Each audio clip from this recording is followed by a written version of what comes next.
நித்திய பஞ்ச சுத்தி முறையால் காய்ச்சல் குணமாகுமா? கண்டிப்பாக குணமாகும். நீ எந்த காய்ச்சலை பற்றி கேட்குறீங்கிறது தெரியல. காய்ச்சலில் பல வகையான காய்ச்சல் இருக்குது. என்ன காய்ச்சல்? சாதாரணமாக வரக்கூடிய ஒரு காய்ச்சல். நீங்கள் கஷ்டப்பட்டு உழைச்சிங்க அப்படின்னா உங்களுக்கு ஒரு டயர்ட்னஸ் வரும், ஒரு அலுப்பு வரும். அந்த அலுப்பு காய்ச்சல், அந்த அலுப்பு காய்ச்சல் சாதாரணமாக நோய் ரெஸ்ட் எடுத்தாலே போயிடும். அடுத்து நிறையா காய்ச்சல் சொல்லுவாங்க. டெங்கு காய்ச்சல், மலேரியா காய்ச்சல், வைரஸ் காய்ச்சல், இந்த மாதிரிலாம் நிறையா காய்ச்சல் சொல்லிகிட்டே போவாங்க. உங்களுக்கு தெரிஞ்ச காய்ச்சல்லாம் சொல்லிகிட்டே போனீங்க அப்படின்னா தெரியும். இப்படி நிறையா காய்ச்சல் இருக்குது. இந்த காய்ச்சல் எல்லாமே கொசு கடிக்கிறதுனால தான் வருது அப்படின்னு எல்லாரும் சொல்கிறாங்க இல்லையா? கொசு தான் வந்து இந்த காய்ச்சலுக்கான கிருமிகளை வந்து பரப்புது அப்படின்னு சொல்லி சொல்கிறாங்க. இந்த கொசு கடிக்கிறதுனால தேவையில்லாத கிருமிகள் நம்ம உடம்புக்குள்ளே போகுது. அந்த கிருமிகள் தான் காய்ச்சலை உண்டு பண்ணுது. அந்த கிருமிகள் வந்து நம்ம உடம்புக்குள்ளே போகுது அப்படின்னா அந்த கிருமியை எதிர்த்து போராடுவதற்கான நோய் எதிர்ப்பு ஆற்றல் நம்மளுக்கு இருந்துச்சு அப்படின்னா அப்படிப்பட்ட காய்ச்சல்லாம் நம்மளுக்கு வராது. நோய் எதிர்ப்பு ஆற்றலோடு நம்ம உடம்பை வச்சுக்கிறணும். அப்படிப்பட்ட அந்த நோய் எதிர்ப்பு ஆற்றலோட நித்திய பஞ்ச சுத்தி முறை நம்ம உடம்பை வச்சுருக்கோம். அதையும் மீறி நித்திய பஞ்ச சுத்தி முறை பின்பற்றிக்கிட்டு இருக்க ஒருத்தருக்கு இந்த மாதிரியான காய்ச்சல்லாம் வருது அப்படின்னா அவர் ஓய்வு எடுத்தாருனாலே சரியாக போயிடும். இப்போ காய்ச்சலுக்கு சரியான மருந்து என்ன அப்படின்னா ஓய்வு தான். நீங்கள் சாப்பாடெல்லாம் சாப்பிடக்கூடாது, பட்னியாக தான் இருக்கணும். பட்னியாக இருக்கணும்னா தெம்பு வரணுமே.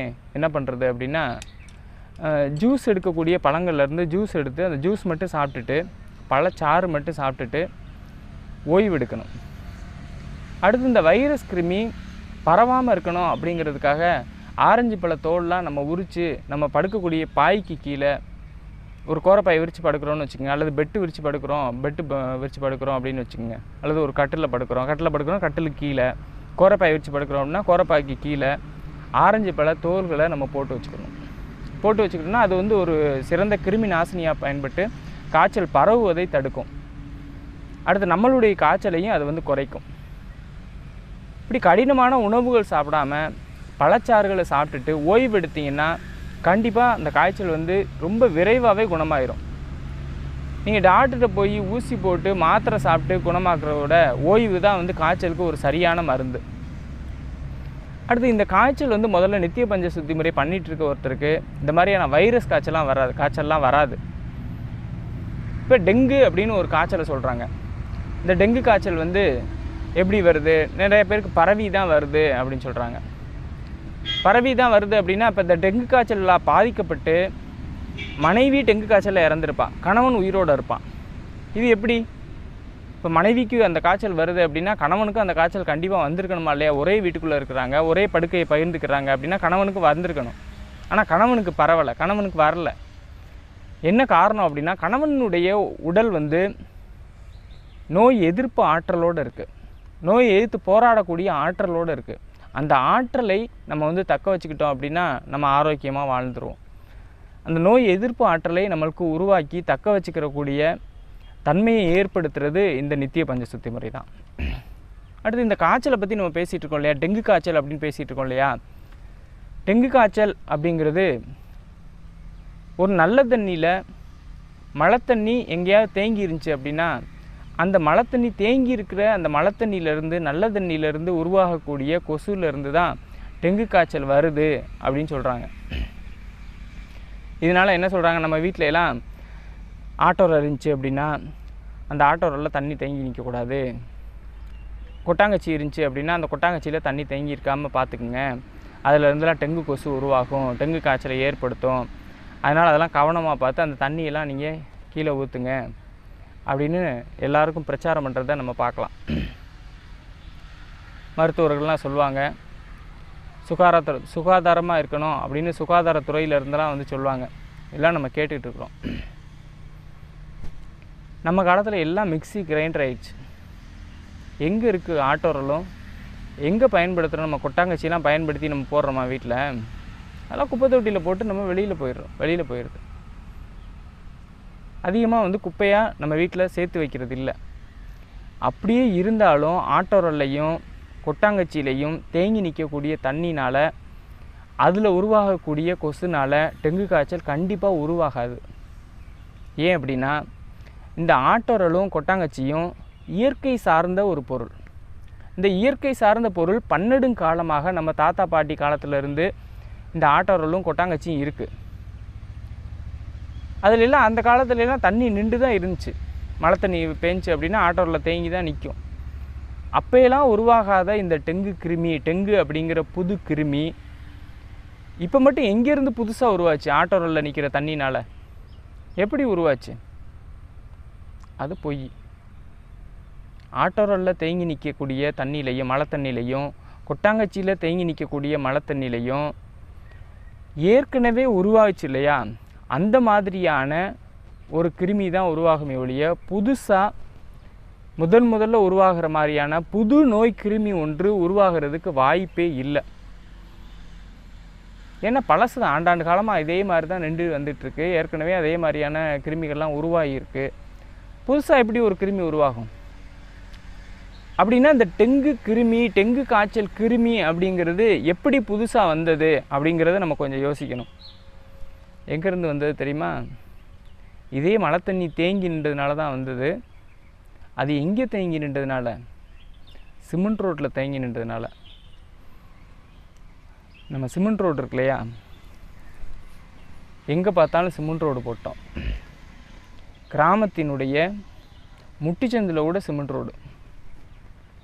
ஒரு கிராமத்திற்கு போகக்கூடிய சாலை வந்து பழுதடைஞ்ச சாலையாக இருக்குது. அந்த கிராமத்துக்குள்ளே போயிட்டோம் அப்படின்னா எங்கே பார்த்தாலும் முட்டிச்சந்தில் கூட சிமெண்ட் ரோடு போட்டு வச்சுருக்குறாங்க. இந்த சிமெண்ட் ரோடு எல்லாம் சேதமடைஞ்ச சிமெண்ட் ரோடாக மாறிடுச்சு. இந்த சிமெண்ட் ரோட்டில் தான் மழை தண்ணி தேங்கி நிற்கிது. மழை தண்ணி ஆகிய நல்ல தண்ணி தேங்கி நிற்கிது. சிமெண்ட்டு அப்படிங்கிறது செயற்கை முறையில் உருவாக்கப்பட்ட ஒரு கலவை. அந்த கலவையோட மழை தண்ணி நிற்கும் பொழுது ஒரு புது விதமான வேதி வினை புரிஞ்சு ஒரு புது விதமான நோய் கிருமி உருவாகுது. அந்த நோய் கிருமிகளில் ஒன்று தான் இன்றைக்கி நம்ம பார்க்கக்கூடிய டெங்கு அப்படிங்கிற நோய் கிருமி. இந்த மழை தண்ணி ரோட்டு மேலே மட்டும் நிற்கிற கிடையாது. கிராமத்தில் கூட டிச்சு கட்டிட்டாங்க, சாக்கடை கட்டிட்டாங்க. அந்த சாக்கடையை யாருமே வந்து எந்த ஒரு பஞ்சாயத்துமே வந்து சரிவர பராமரிக்கிறதே கிடையாது. ஏதாவது ஒரு பஞ்சாயத்துக்கு போய் பாருங்கள், சாக்கடையெல்லாம் தேங்கி நின்று முடை நாற்றம் தான் அடிக்கும். இந்த சாக்கடை முடை நாற்றம் அப்படிங்கிறது முன்னாடியெல்லாம் வந்து டவுன்களில் தான் நடந்துக்கிட்டுச்சு. பெரிய பெரிய மாநகராட்சிகளில் தான் அந்த சாக்கடை முடை நாற்றத்தை பார்க்கலாம். இன்றைக்கி தமிழ்நாட்டினுடைய ஒரு கிராமத்தில் கூட சாக்கடையினுடைய முடை நாற்றத்தை நம்ம பார்க்கலாம். இந்த சாக்கடையில் வெறும் நல்ல தண்ணி மட்டும் நிற்கிற மாதிரியான ஒரு சூழல் உருவாகுது. அந்த நல்ல தண்ணியிலேருந்து தான் சிமெண்ட்டோட வேதிவினை புரிஞ்சு அதன் மூலமாக புதுவிதமான நோய் கிருமி டெங்கு காய்ச்சல் வருது. இப்போ இந்த புதுவிதமான வேதிவினையின் மூலமாக டெங்கு காய்ச்சல் மட்டும் கிடையாது, வேறொரு காய்ச்சல் வருது. அது என்ன காய்ச்சல் தெரியுமா? மர்ம காய்ச்சல். எங்கே பார்த்தாலும் நீங்கள் கேள்விப்பட்டிருக்கலாம், மர்ம காய்ச்சல்னால அங்கே 2 பேர் இறந்து போயிட்டாங்க, இங்கே 4 பேர் இறந்து போயிட்டாங்க அப்படின்னு சொல்லி எங்கே பார்த்தாலும் நீங்கள் கேள்விப்பட்டிருக்கலாம். இந்த மர்ம காய்ச்சல்னால் என்ன? புதுசாக உருவாகக்கூடிய நோய் கிருமிகள்.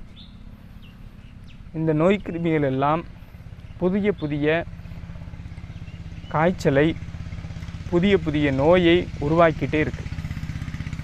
ஒரு பக்கம் இந்த மாதிரி நோய் கிருமிகள் புதுசாக உருவாகுது இல்லையா, உருவாகிறதுக்கு வழிவகை செஞ்சு வச்சுருக்குறோம். இன்னொரு பக்கம் பார்த்தீங்க அப்படின்னா நோய் கிருமிகளை அழிக்கக்கூடிய மூலிகை செடிகள் வளர்ந்ததை, இயல்பாகவே நோய் கிருமிகளை அழிக்கக்கூடிய மூலிகை செடிகள் வளர்ந்ததை தடை பண்ணி வச்சுருக்குறோம். கிராமத்தோட முட்டுச்சந்தில் கூட ரோடை போட்டு விட்டு அங்கே இயல்பாக வளர்ந்த செடிகளை எல்லாம் வளர விடாமல், இயல்பாக வளர்ந்த மரங்களை எல்லாம் வளர விடாமல் தடுத்து வச்சுருக்குறோம். அங்கே தண்ணியை பூமி கூட உறிஞ்சிட கிடையாது. தண்ணியை உறிஞ்ச கூட வாய்ப்பு இல்லாமல் எங்கே பார்த்தாலும் டிச்சுக்குள்ளே தேங்கி நின்று ரொம்ப ஒரு மோசமான ஒரு சூழலை தான் நம்ம இன்றைக்கு இருக்கக்கூடிய தமிழ்நாட்டில் இருக்கக்கூடிய நிறைய கிராமங்களில் பார்க்க முடியுது. முன்னாடியெல்லாம் வந்து வீட்டில் வந்து புழங்கக்கூடிய தண்ணி வந்து வீட்டை விட்டு வெளியில் அப்படியே சாக்கடையாக வெளியில் ஓடி வரும். சும்மா சாக்கடை மாதிரி மண்ணில் தோண்டி விட்டு அப்படியே வெளியில் போகும். இந்த சாக்கடை தண்ணி போகுது இல்லையா, அந்த போகிற ஏரியாலெலாம் இயல்பாக அதுவாக குப்பைமேனி முளைக்கும், வெனப்பூண்டு முளைக்கும். இந்த வெனப்பூண்டுலாம் வந்து ஒரு மிகச்சிறந்த கிருமி நாசினி, கிருமிகளை அழிக்கக்கூடிய ஒரு மிகச்சிறந்த கிருமி நாசினி. இந்த வெனப்பூண்டு செடி முளைக்கும். இது மாதிரி நிறையா மூலிகைகள் முளைக்கும். இந்த மூலிகைகள்லாம் நோய் கிருமிகளை பரவ விடாமல், புதிய நோய் கிருமிகள் உருவாக விடாமல் தடுத்து வச்சுருந்தது. இதையெல்லாம் அழிக்கிற விதமாக சிமெண்ட் ரோடை போட்டு வச்சுட்டோம். அடுத்து வீட்டுக்கு வெளியில் மண் திரையாக இருந்துச்சு அப்படின்னா அவன் வீட்டுக்கு முன்னாடி ஒரு மரம் வளர்ப்பான், ஒரு முருங்கை மரமாவது வளர்ப்பான், ஏதாவது ஒரு மரம் வளர்ப்பான். ஒரு முருங்கை மரம், வீட்டுக்கு ஒரு முருங்கை மரம் வளர்த்தா போதும், எல்லா சத்துக்களையும் மிகப்பெரிய அளவில் அந்த குடும்பம் பெறும். விட்டமின், மினரல்ஸ் எல்லாத்தையும். இதையெல்லாம் கெடுத்து இயல்பாக மரம் வளர்கிறத தடுத்து வீட்டுக்கு ஒரு மரம் வளர்ப்போம் அப்படின்னு தேவையில்லாமல் விளம்பரம் பண்ணி, இயல்பாக வீட்டுக்கு முன்னாடி வளர்ந்த செடிகளையெல்லாம், மூலிகை செடிகளையெல்லாம் வளர விடாமல் தடுத்து, இயல்பாக நடந்த மழைநீர் சேகரிப்பு அப்படிங்கிற விஷயத்தை தடுத்து சிமெண்ட் ரோடு போட்டுட்டு, அப்புறம் மழைநீர் சேகரிப்போம்னு எங்கே பார்த்தாலும் விளம்பரம் பண்ணிக்கிட்டு, என்ன ஒரு முட்டாள்தனமாக இருக்குது பார்த்தீங்களா? இந்த முட்டாள்தனத்துலேருந்துலாம் நாம் மீண்டு வரணும். மீண்டு வர்றதுக்கு என்ன பண்ணணும் அப்படின்னா, நம்ம வீட்டில் முதல்ல நம்ம வீட்டை சுற்றி இருக்கக்கூடிய நபர்கள்ட்ட சொல்லி ஆரோக்கியமாக வாழ்கிறதுக்கு முதல்ல பழக்கணும். நம்ம வீட்டை சுற்றி தேவையில்லாமல் சிமெண்ட் ரோட் போடுறது, சிமெண்ட் ரோட் போட்டு அதை பராமரிக்காமல் மழை நீர்லாம் அந்த சிமெண்ட் ரோட்டில் தேங்கி நிற்கிற மாதிரி பண்ணுறது, இந்த மாதிரியான தவறுகளையெல்லாம் நாம் செய்யக்கூடாது. உங்களுக்கெல்லாம் கேள்வி வரும். என்ன கேள்வி அப்படின்னா, சிமெண்ட்டில் தண்ணி நிற்கிறதுனால புது வகையான கிருமி வருமா அப்படின்னு. கண்டிப்பாக வரும், அதில் ஒன்றும் சந்தேகமே கிடையாது. ஏன்னா சிமெண்ட்டு அப்படிங்கிறது ஒரு செயற்கையான ஒரு பொருள் தான். இந்த செயற்கையான இந்த கெமிக்கலோட இயற்கையாக பெய்யக்கூடிய மழை நீர் வந்து வேதி வினை புரிஞ்சு புதுவிதமான கிருமி வரும். இதனால் உருவாகக்கூடிய பல்வேறு மர்ம காய்ச்சல், இந்த மர்ம காய்ச்சல் எல்லா வகையான காய்ச்சல்லேருந்தும் நாம் தப்பிக்கணும் அப்படின்னா, தப்பிச்சு நம்ம சிறந்த ஒரு வாழ்க்கையை, ஆரோக்கியமான வாழ்க்கையை வாழணும் அப்படின்னா கண்டிப்பாக நித்திய பஞ்ச சுத்தி முறை பண்ணணும். நித்திய பஞ்ச சுத்தி முறை பண்ணிகிட்டு இருந்தீங்கன்னா காய்ச்சல் வராது. அப்படியே காய்ச்சல் வந்தாலும் ஓய்வு எடுத்திங்கன்னா 2 நாளில் அந்த காய்ச்சல் வந்து போயிடும். பிளட் ப்ரெஷர் நோய் நித்திய பஞ்ச சுத்தி முறையால் குணமாகுமா? கண்டிப்பாக குணமாகும். ப்ரெஷர் அப்படிங்கிறது முதல்ல ஒரு நோய் கிடையாது. அது வந்து அந்த பிளட் ப்ரெஷர் அப்படிங்கிறது, நம்மளுடைய அழுத்தம் ப்ரெஷர் அப்படிங்கிறது ஏற்றம் இறக்கமாக மாறி இருந்துக்கிட்டே இருக்கும். இப்போ எனக்கு வந்து ப்ரெஷர் கிடையாது அப்படின்னு நீங்கள் சொன்னீங்கன்னு வச்சுக்கோங்க, நீங்கள் ப்ரெஷர் பேஷண்ட் இல்லை, உங்களுக்கு ப்ரெஷர் கிடையாது அப்படின்னு சொன்னீங்கன்னா, உங்களை ஒரு 100 மீட்ரு வேகமாக ஓடியார சொல்லி உங்களுக்கு செக் பண்ணோம் அப்படின்னா உங்களுக்கு ப்ரெஷர் இருக்கும்.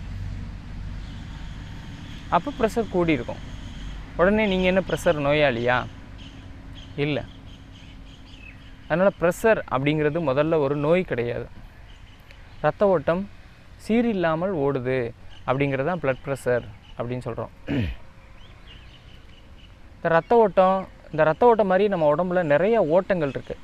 ரத்தம் ஓடிக்கிட்டு இருக்கு உடம்புக்குள்ளே, அதே மாதிரி நிணநீர் ஓடிக்கிட்டு இருக்கு, அதே மாதிரி காற்று ஓடிக்கிட்டு இருக்கு, இந்த மாதிரி வெப்பம் ஓடிக்கிட்டு இருக்குது, குளிரோட்டம் இருக்குது, வெப்ப ஓட்டம் இருக்குது. இந்த மாதிரி பல்வேறு ஓட்டங்கள் இருக்குது நம்ம உடம்புக்குள்ள. இந்த ஓட்டங்கள் எல்லாம் அதிகமானாலும் கோளாறு, கம்மியானாலும் கோளாறு.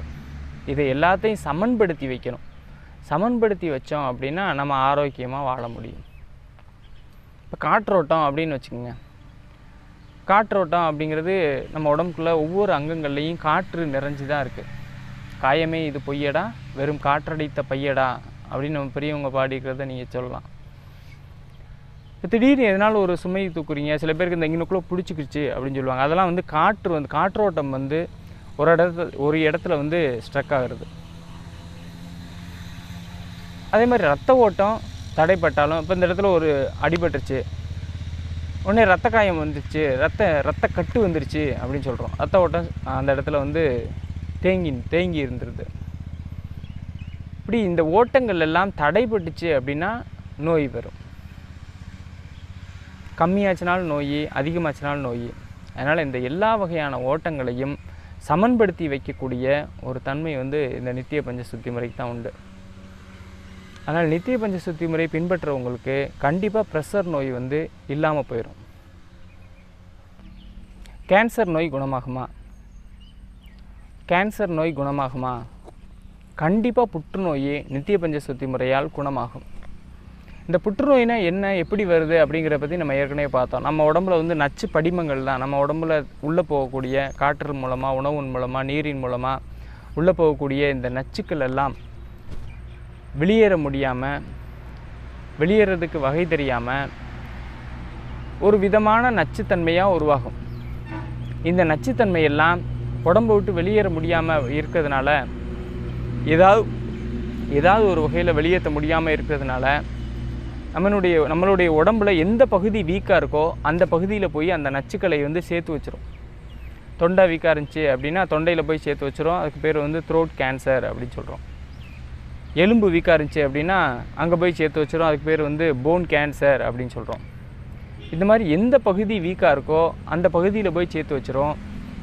அதுக்கு பேர் அந்த உறுப்பினுடைய பேரை சொல்லி அந்த கேன்சர் அப்படின்னு நம்ம சொல்லிடுவோம்.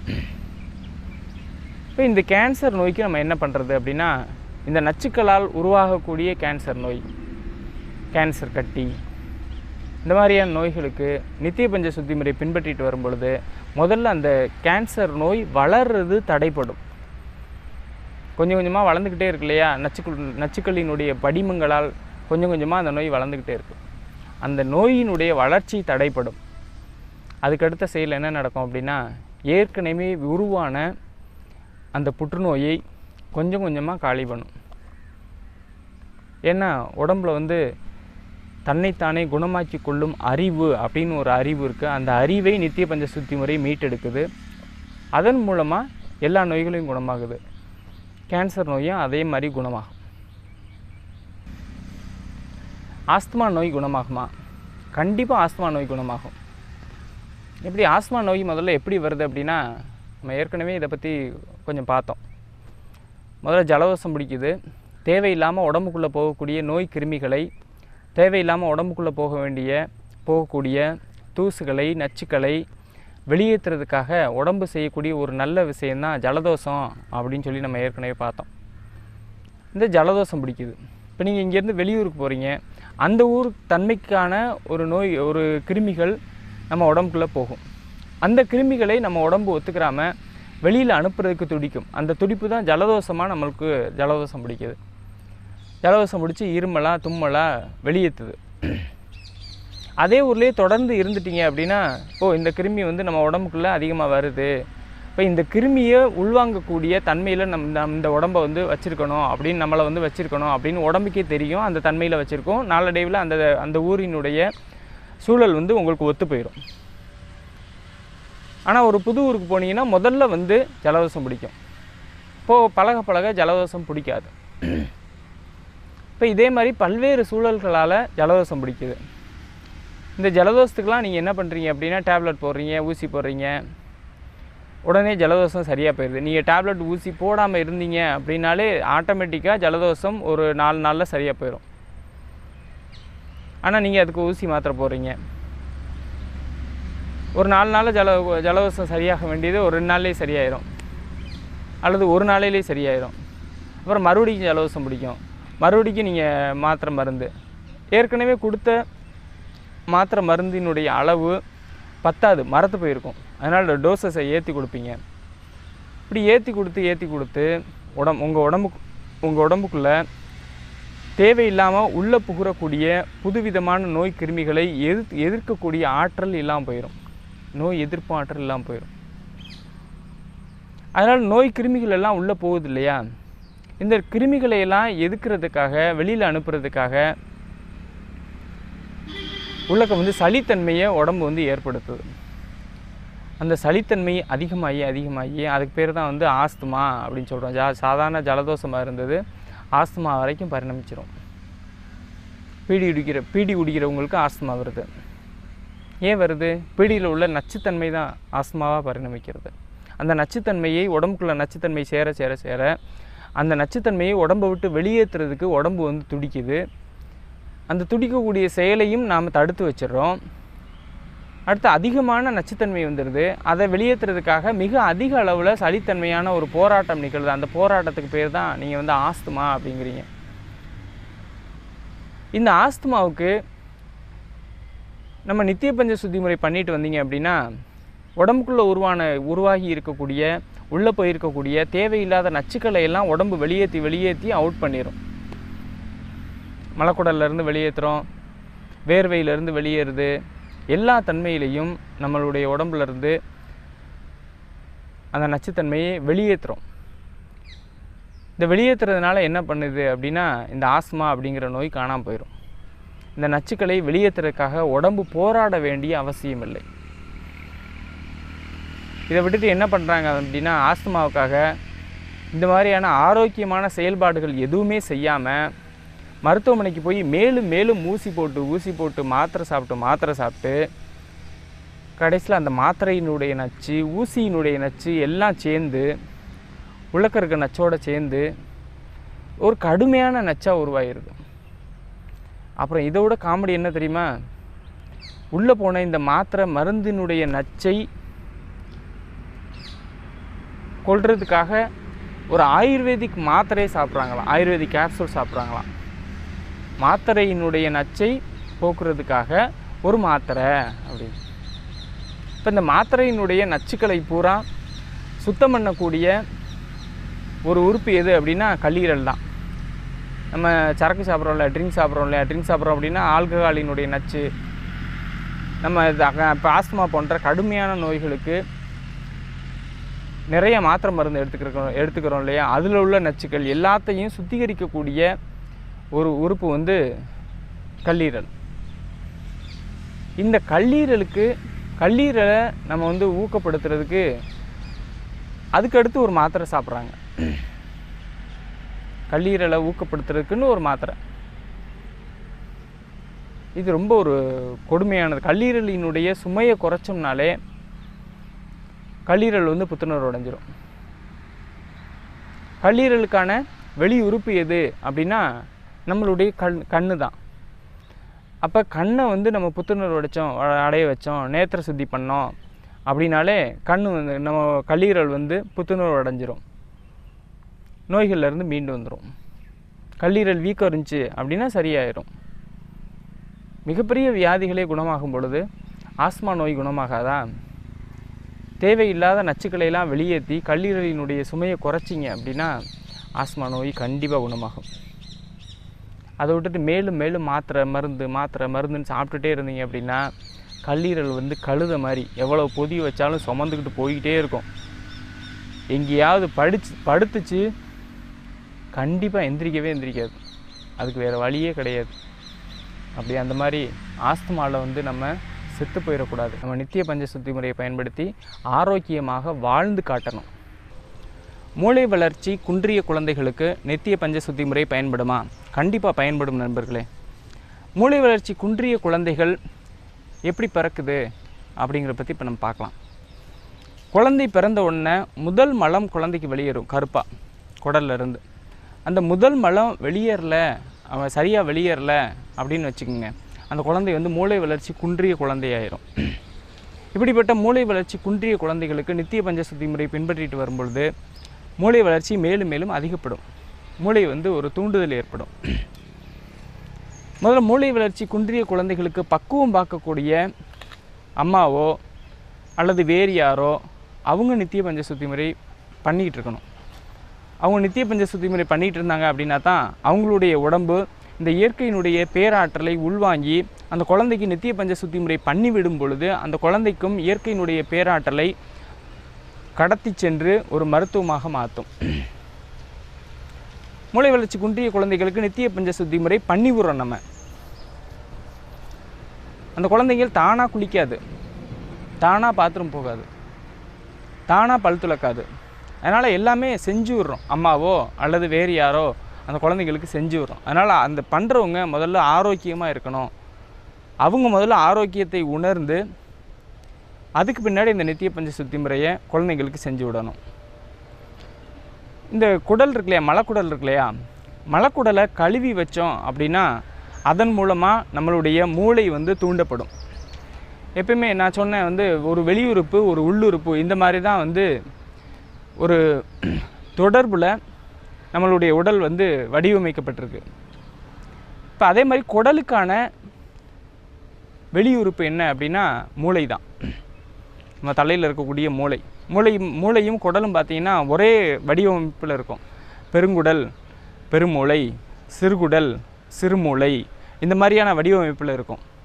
நம்ம குடலை கழுவி வைக்கிறோம், குடலை சுத்தம் பண்ணி வைக்கிறோம் அப்படின்னா மூளை வந்து புத்துணர்ச்சி அடையும், மூளை வந்து ஸ்டிமுலண்ட் ஆகும். இப்படி மூளை புத்துணர்வு அடையுது அப்படின்னா மூளை வந்து தன்னைத்தானே வளர்ச்சியை மேம்படுத்தி கொள்ளும். இப்போ மூளை வளர்ச்சி மேம்படும். இப்போ மூளை வளர்ச்சி குன்றிய குழந்தைகளுக்கு நம்ம நித்திய பஞ்ச சுத்தி முறை பண்ணி விடுறோம். அதுக்கடுத்து ஒரு செயல் மருத்துவமாக ஒரு மருத்துவத்தை செய்கிறோம். அது என்ன செயல் மருத்துவம் அப்படின்னா, அந்த மூளை வளர்ச்சி குன்றிய குழந்தைகளை காலையிலும் மாலையிலும் சூரிய வெயில் படும்படியாக ஒரு மொட்டை மாடியிலையோ அல்லது ஒரு வெட்ட வெளியிலையோ நிற்க வைக்கிறோம். காலையில் சூரியன் உதிச்சு வருது இல்லையா, தகன்னு சிகப்பு கலரில் சூரியன் வந்து உதிச்சு வரும். அந்த மாதிரி சூரியன் உதிச்சு வர அந்த நேரத்தில் மொட்டை மாடியில் நிறுத்தி வைக்கிறோம் குழந்தைங்களை நிறுத்தி வச்சு என்ன பண்ணுறோம் அப்படின்னா, ஒரு காசு ஒன்று இருக்குது, அந்த காலத்து காசு. இப்போ அந்த காசை வந்து நம்ம பார்க்கலாம். இந்த மாதிரியான ஒரு செப்பு காசு இருக்கும். இது வந்து அந்த காலத்து காசு, அந்த காலத்து ஓட்ட கால்னா அப்படின்னு சொல்லுவாங்க. இந்த மாதிரியான ஒரு செப்பு காசு, ஓட்ட கால்னாவை வாங்கி வச்சுக்கணும். அந்த காலத்து காசு, இந்த செப்பு காசு கிடைக்கல அப்படின்னா என்ன பண்ணலாம் அப்படின்னா, செப்பு தகடை எடுத்து இந்த மாதிரி நம்ம செஞ்சு வச்சுக்கலாம். ஒரு வட்ட வடிவில் நடுக்குள்ளே ஒரு ஓட்டை இருக்க மாதிரியான ஒரு வடிவமைப்பில் இந்த மாதிரி செப்பு காசை நம்ம ஒரு ஆசாரிகிட்ட கொடுத்து செஞ்சு வாங்கி வச்சுக்கலாம். செப்பு தகடை இந்த மாதிரி அடித்து வாங்கி வச்சுக்கலாம். இந்த செப்பு தகடை நம்ம என்ன பண்ணுறோம் அப்படின்னா, அந்த குழந்தைங்களுக்கு நெத்தியில் ஒட்டி வைக்கிறோம். இந்த மாதிரி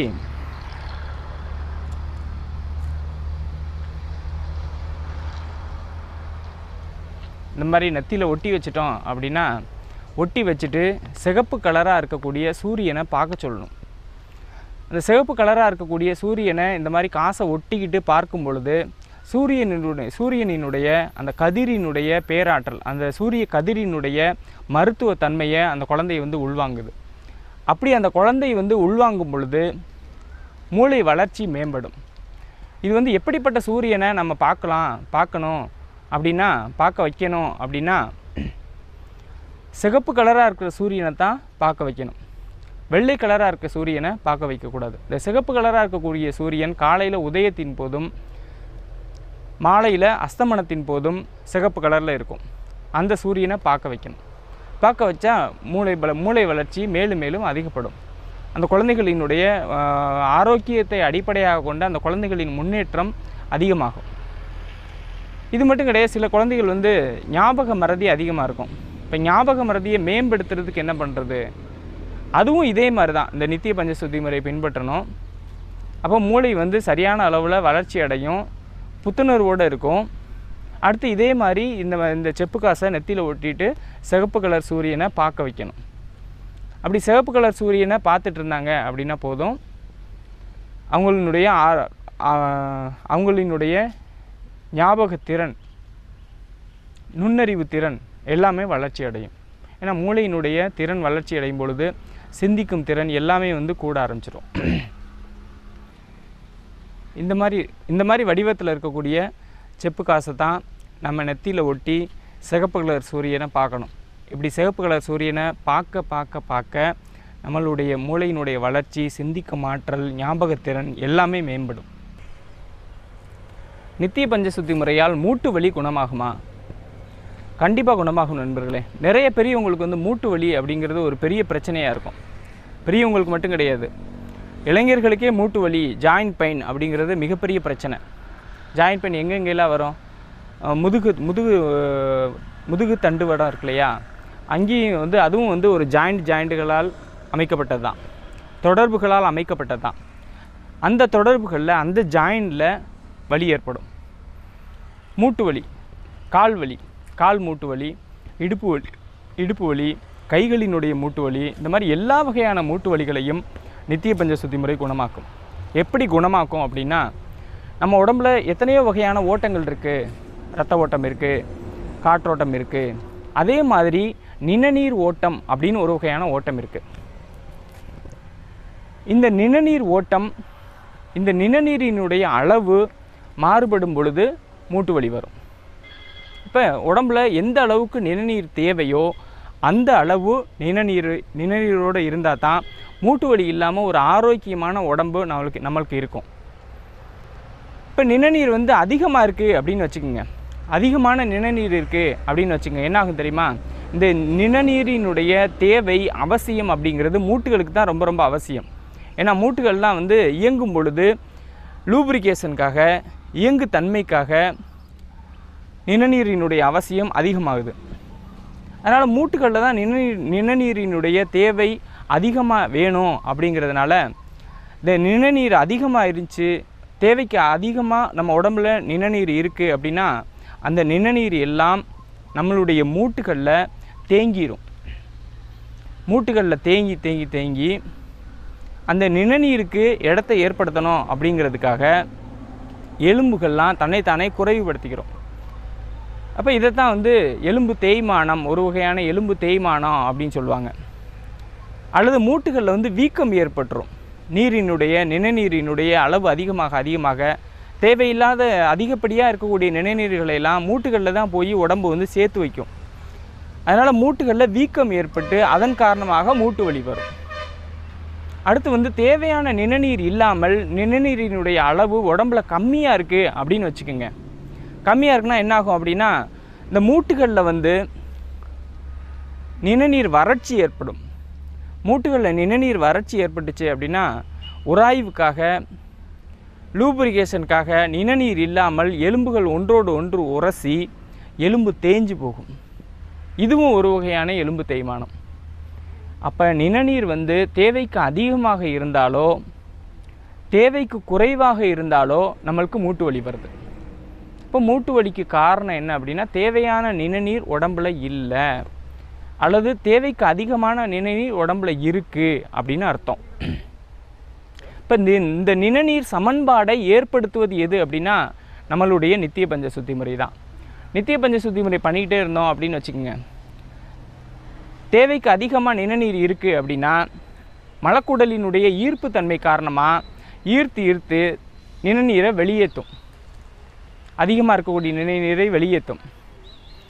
இப்போ நிணநீர் வறட்சி இருக்குது, நம்ம உடம்புல நிணநீர் வறட்சி இருக்குது அப்படின்னா இப்போ மலக்குடலை குளுமைப்படுத்தி வைக்கிறதுனால, நம்ம மலக்குடல் வழியாக தண்ணியை செலுத்தி மலக்குடலை குளுமைப்படுத்தி வைக்கிறதுனால தேவையான அளவில் நிணநீரை உடம்புல ஏற்படுத்தும்.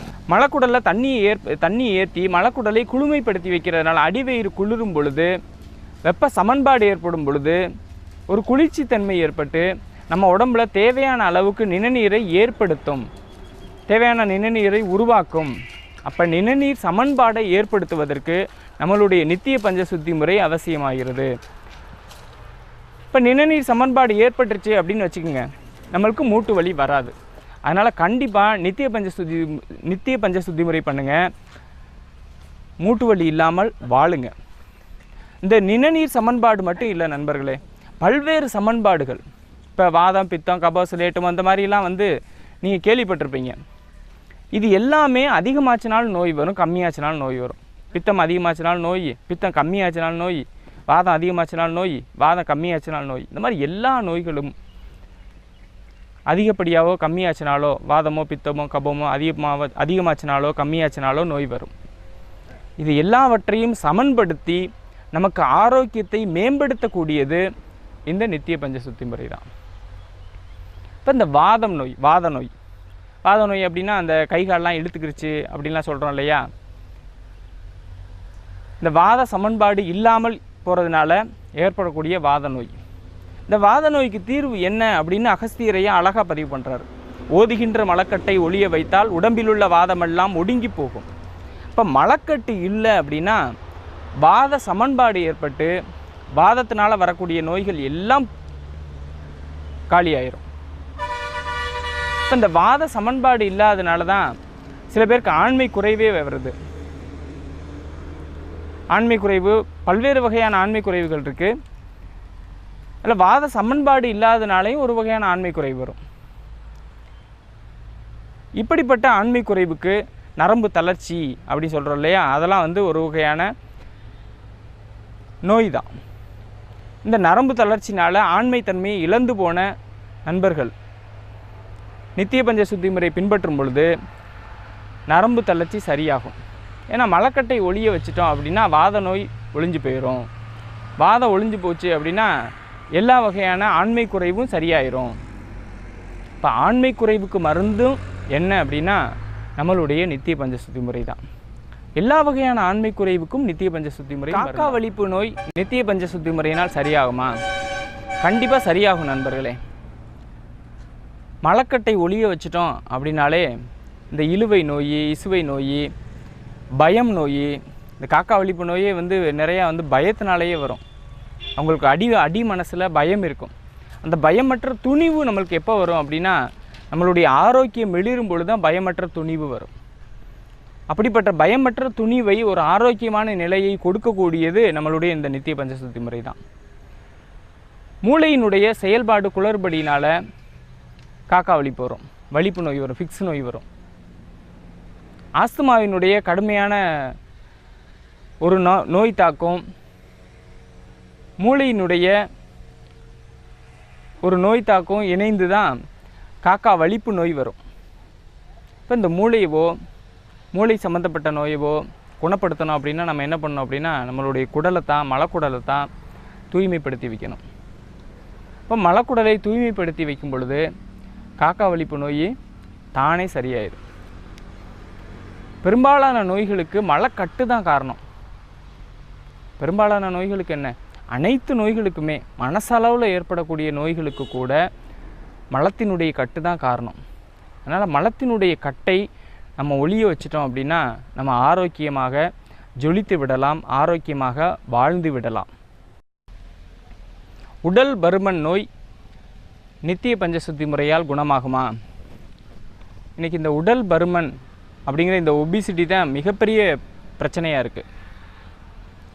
ஒரு 8ஆம் கிளாஸ் படிக்கிற பையன் கூட ஒரு மிகப்பெரிய உருவத்தோடு நிற்கிறான்.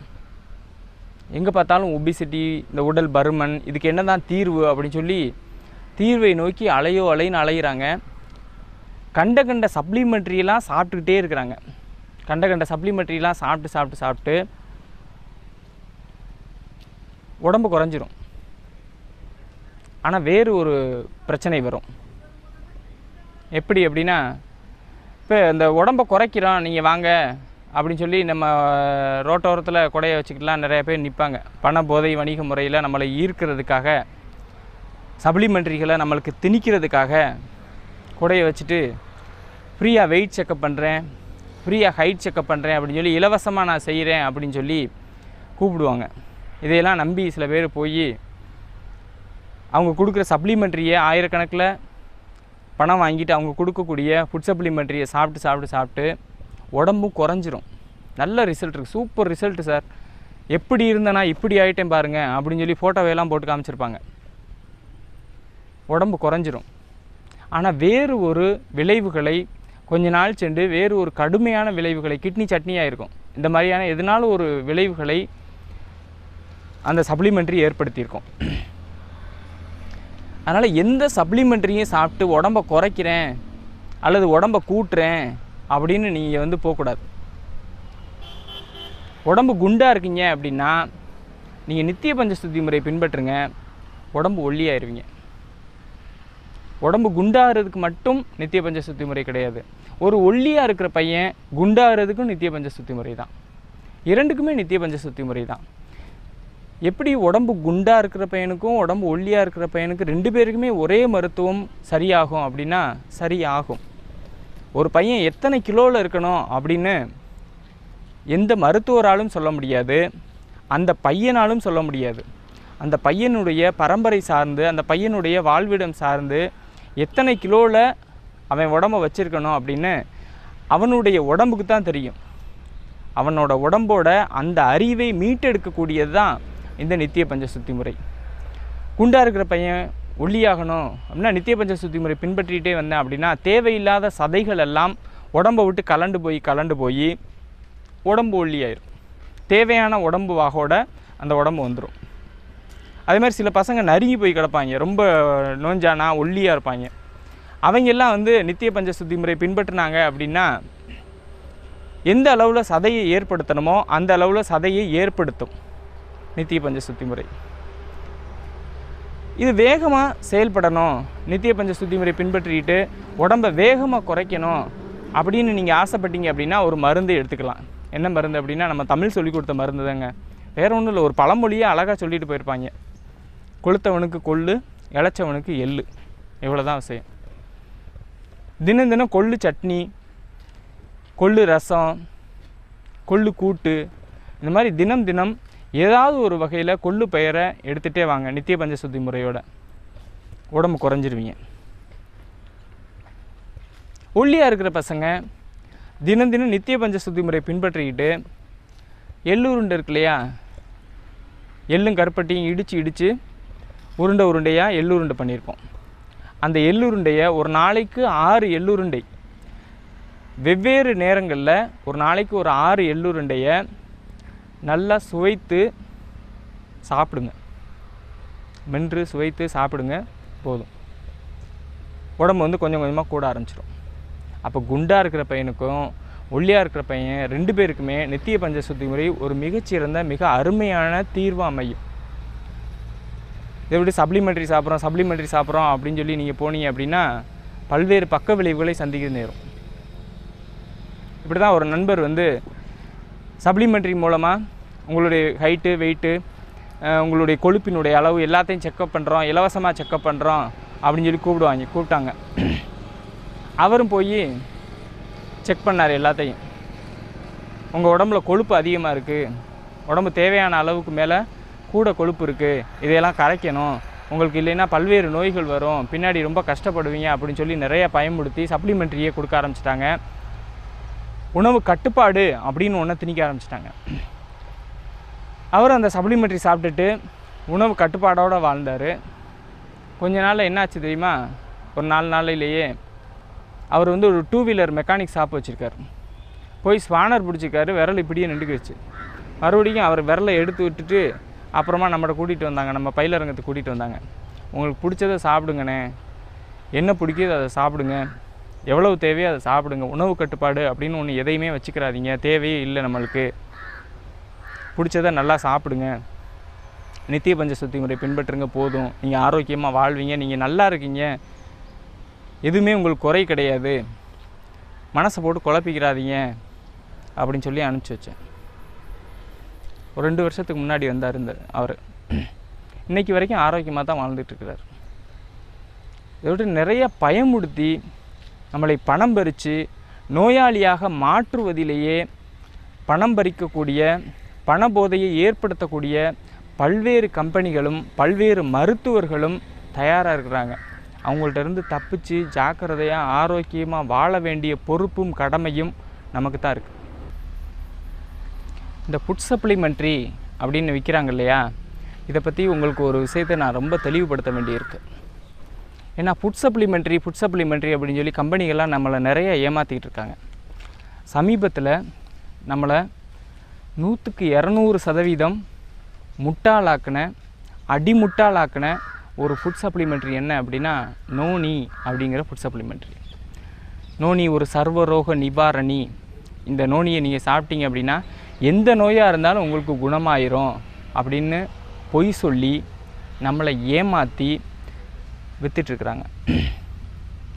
பண போதை வணிக முறையில் நம்மளை நோக்கி நிறைய ஃபுட் சப்ளிமெண்ட்ரி ப்ராடக்ட்ஸ் வந்து திணிக்கப்பட்டு நோயாளியாக மாற்றப்படுகிறது, பண போதை உள்ள மனிதர்களாக மாற்றப்படுகிறது. பணத்தின் மீது ஆசை இருந்தால் பரவாயில்ல, ஆனால் போதையை ஏற்படுத்தும் விதமாக, நோயாளியாக மாற்றக்கூடிய விதமாக பல்வேறு கம்பெனிகள்லாம் ஃபுட் சப்ளிமெண்ட்ரியை நம்மளை நோக்கி திணிச்சிக்கிட்டு இருக்குது. அப்படி நம்மளை நோக்கி திணிக்கப்பட்ட ஒரு ஃபுட் சப்ளிமெண்ட்ரி, நம்மளை முட்டாளாக்கி நம்மளை நோக்கி திணிக்கப்பட்ட ஒரு ஃபுட் சப்ளிமெண்ட்ரி தான் நோனி அப்படிங்கிற ஃபுட் சப்ளிமெண்ட்ரி. இந்த நோனி அப்படிங்கிற ஃபுட் சப்ளிமெண்ட்ரி நம்மளை எப்படி 200% முட்டாளாக்குச்சு, 200% ஏமாத்துச்சு அப்படிங்கிற பற்றி நம்ம ரொம்ப விரிவாக பார்க்க போகிறோம். இப்போ உங்களுக்கெல்லாம் தெரிஞ்சிருக்கும், நோனி அப்படின்னு சொல்லி, நோனி சாப்பிட்டா எல்லா நோயும் குணமாகும் அப்படின்னு சொல்லி எங்கே பார்த்தாலும் வித்துட்டு இருந்தாங்க. இது ஒரு இயற்கை பானம், முழுக்க முழுக்க நன்மை செய்யக்கூடிய ஒரு பானம் அப்படின்னு பொய் சொல்லி நம்மகிட்ட வித்துட்ருக்குறாங்க. நம்ம மக்கள் அதை வாங்கி சாப்பிட்டுட்ருக்குறாங்க. இயற்கையாக உருவாகக்கூடிய, இயற்கையாக இருக்கக்கூடிய நோனி அப்படிங்கிற பழத்திலேருந்து தான் இந்த பழச்சாரத்தான் நாங்கள் உங்களுக்கு இந்த டானிக்காக நாங்கள் கொடுக்குறோம் அப்படின்னு சொல்கிறாங்க. அது வந்து இயற்கையாக உள்ள நோனி பழச்சாரா அப்படின்னு கேட்டால் கிடையாது.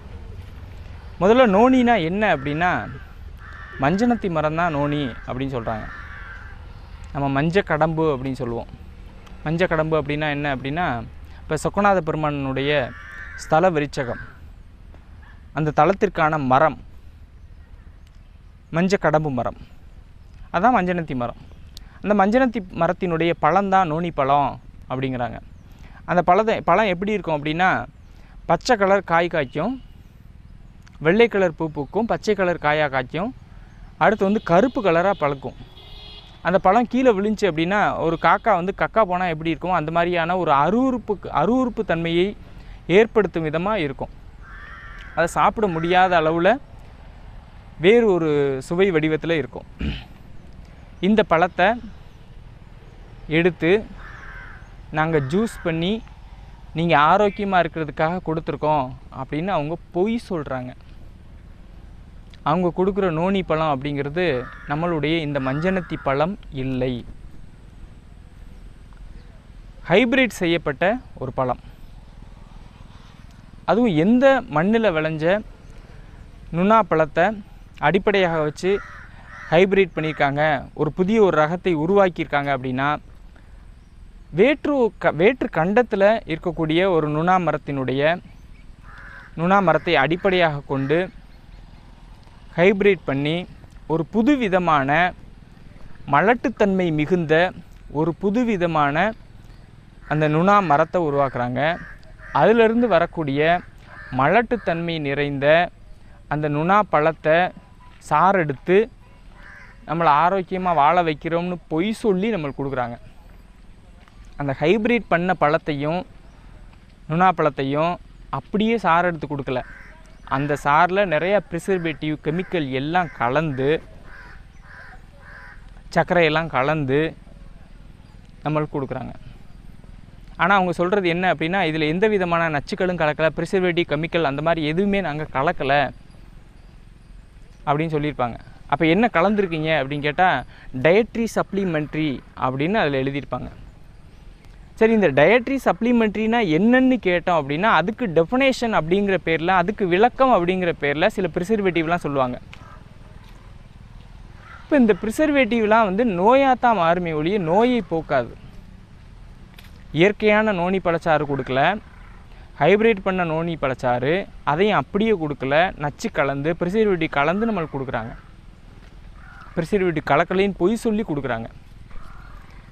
இந்த நுணாக்கனி சாரைத்தான் நிறைய இயற்கை மருத்துவர்கள்லாம் நாங்கள் இயற்கை மருத்துவத்தை போதிக்கிறோம் அப்படின்னு சொல்லி மக்களுக்கெல்லாம் கொடுத்துட்டே இருக்கிறாங்க, வாங்கி கொடுத்துட்டே இருக்கிறாங்க. இந்த இயற்கை மருத்துவர்கள்லாம் சீனிக்கு எதிராக அவ்வளோ வாய் பேசுவாங்க, அஸ்காஸ் ஒர்க்கு எதிராக.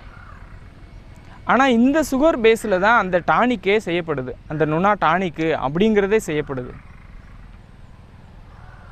அதை எதிர்த்து அவங்களாம் பேச மாட்டாங்க. காரணம் என்ன அப்படின்னா, அவங்களுக்கெல்லாம் பணத்தின் மீதான போதையே ஏற்படுத்திட்டாங்க கம்பெனிகள்லாம். இப்போ அந்த பணத்தின் மீதான போதையில் என்ன பேசுகிறோம்னே தெரியாமல் உளறி, இது இயற்கை பானம்னு பொய் சொல்லி, அவங்க பொய் சொல்கிறோம்னே அவங்களுக்கு தெரியாது, உளறி வித்துட்ருக்குறாங்க. முதல்ல இந்த நுணா பழம் இருக்கு இல்லையா, இந்த மஞ்சனத்தி பழம், இது எப்படிப்பட்ட பழம், இதனுடைய தன்மை என்ன அப்படிங்கிறத பற்றி நம்ம கொஞ்சம் விரிவாக பார்க்கலாம். கனிகளில் இயற்கையாக படைச்சிருக்கு இல்லையா, மரம் செடி கொடிகளில் எல்லாம் கனிகள் காய்ச்சிருக்கு இல்லையா, இந்த கனிகளில் காற்றுக்கனி, உணவுக்கனி அப்படின்னு 2 விதமான கனிகள் இருக்குது. இந்த உணவுக்கனியை வந்து நம்ம சாப்பிட்லாம், காற்றுக்கனியை வந்து சாப்பிடக்கூடாது. அது என்ன காற்றுக்கனி அப்படின்னா, உணவாக சாப்பிடக்கூடாது அப்படின்னு இயற்கை ஒதுக்கி வச்ச கனிகள். அப்படிப்பட்ட கனிகளில் ஒன்று தான் இந்த நுணாக்கனி. அதுதான் அவங்க வந்து நோனி அப்படிங்கிறாங்க. அது வந்து காற்றுக்கனி. ஏற்கனவே சாப்பிடக்கூடாது அப்படின்னு விலக்கி வைக்கப்பட்ட கனியை சாப்பிட்டதுனால தான் நிறையா தொந்தரவுகளை அனுபவித்ததா சில பேர் சொல்கிறாங்க. விலக்கி வைக்கப்பட்ட கனிகளை சாப்பிட்டு நம்ம படுற பாடு கொஞ்சம் நெஞ்சம் இல்லை. அதனால் அந்த விலக்கி வைக்கப்பட்ட இயற்கை சாப்பிடக்கூடாது அப்படின்னு விலக்கி வைக்கப்பட்ட கனிகளை நாம் சாப்பிடக்கூடாது.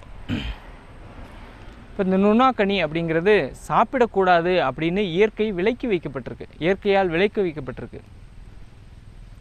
இதை நம்ம சாப்பிடக்கூடாது. இதுக்கு பேர் வந்து நம்ம தமிழில் வந்து காற்றுக்கனி அப்படின்னு சொல்லுவாங்க.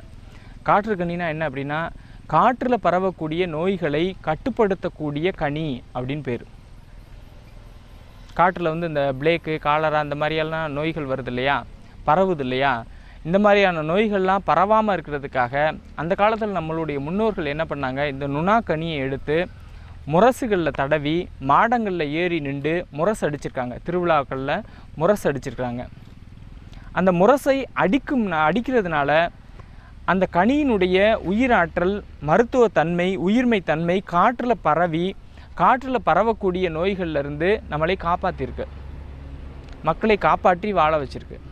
இதுதான் வந்து காற்றுக்கனி அப்படின்னு. இந்த காற்றில் பரவக்கூடிய நோய் கிருமிகளை அழிக்கிறதோடு அல்லாமல் நம்ம மனிதன் வந்து முதல் உணவாக காற்றை தான் உட்கொள்கிறான். காற்று தான் மனிதனுக்கான முதல் உணவு. மூக்கு வழியாக காற்றை சுவாசிக்கும் பொழுது இந்த மூலிகை கலந்த இந்த காற்றுக்கனியை முரசில் வச்சு அடிக்கும் பொழுது அதுக்கு பக்கத்தில் இருக்கக்கூடிய காற்றுல எல்லாம் அந்த கனியினுடைய மூலிகை மருந்து கலந்திருக்கு. அந்த காற்றை நாம் சுவாசிக்கும் பொழுது நுரையீரலுக்கு அந்த மூலிகையினுடைய மருத்துவத்தன்மை கடத்தப்பட்டு நுரையீரலுக்கான மருத்துவமாக நம்மளை ஆரோக்கியமாக மெளிர வச்சுருக்கு. இப்படி தான் வந்து நுணாக்கனியை பயன்படுத்தியிருக்காங்க. ஆனால் எப்படிப்பட்ட ஒரு பஞ்ச காலத்தில் கூட எறும்பு புத்துக்குள்ளே இருக்கக்கூடிய அரிசியை நோண்டி சாப்பிட்ட ஒரு பஞ்ச காலத்தில் கூட நுணாக்கனியை சாப்பிட்டதா வரலாறே கிடையாது. ஆலங்கனியெல்லாம் சாப்பிட்ருக்குறாங்க. ஆனால் நுணாக்கனியை ஒருபோதும் சாப்பிட்டதா எந்த ஒரு இடத்துலையும் வரலாறு கிடையாது. அது சாப்பிடுவதற்கு உகந்த கனி கிடையாது. காற்றில் பரவக்கூடிய நோய்களை விரட்டுவதற்காக காற்றுக்கனியாக இயற்கை படைச்சிருக்கு. இதே மாதிரி இந்த நுணாவினுடைய பயன்பாடு பல்வேறு வகைகளில் இருக்கும் நம்மளுடைய மரபில். என்ன அப்படின்னா, இப்போ நுகத்தடி அப்படின்னு சொல்லி மாட்டுக்கு ஏரோட்டிட்டு போகையில் மாட்டுக்கு வந்து ஒரு மாட்டுக்கும் இன்னொரு மாட்டுக்கும் இடையில் ஒரு நுகத்தடி அப்படின்னு ஒன்று போட்டிருப்பாங்க. கழுத்தில் உரசிக்கிட்டே போகும். வண்டி இழுக்கையிலலாம் மாட்டுக்கு 2 நுகத்தடி போட்டிருப்பாங்க. 2 மாட்டுக்கு ஊடால ஒரு கம்பு ஒன்று போட்டிருப்பாங்க. அந்த நுகத்தடி, அந்த கம்பு எல்லாமே வந்து நுணா மரத்தில் தான் செஞ்சுருப்பாங்க. அதே மாதிரி கோடாரி கணைகள், விறகு வெட்டுறது கோடாரி, மண்வெட்டி, இந்த மாதிரியான கணைகள் எல்லாமே நுணா மரத்தில் தான் செஞ்சுருப்பாங்க. ஏன் நுணா மரத்தில் செஞ்சுருக்குறாங்க அப்படின்னா, இப்போ மண்வெட்டியை பிடிச்சி நம்ம வெட்டிக்கிட்டே இருக்கிறோம், கைகளில் புண்ணு வருது, காய்ச்சி போய் காய்ப்பு ஏற்படுத்தி புண்ணு வருது.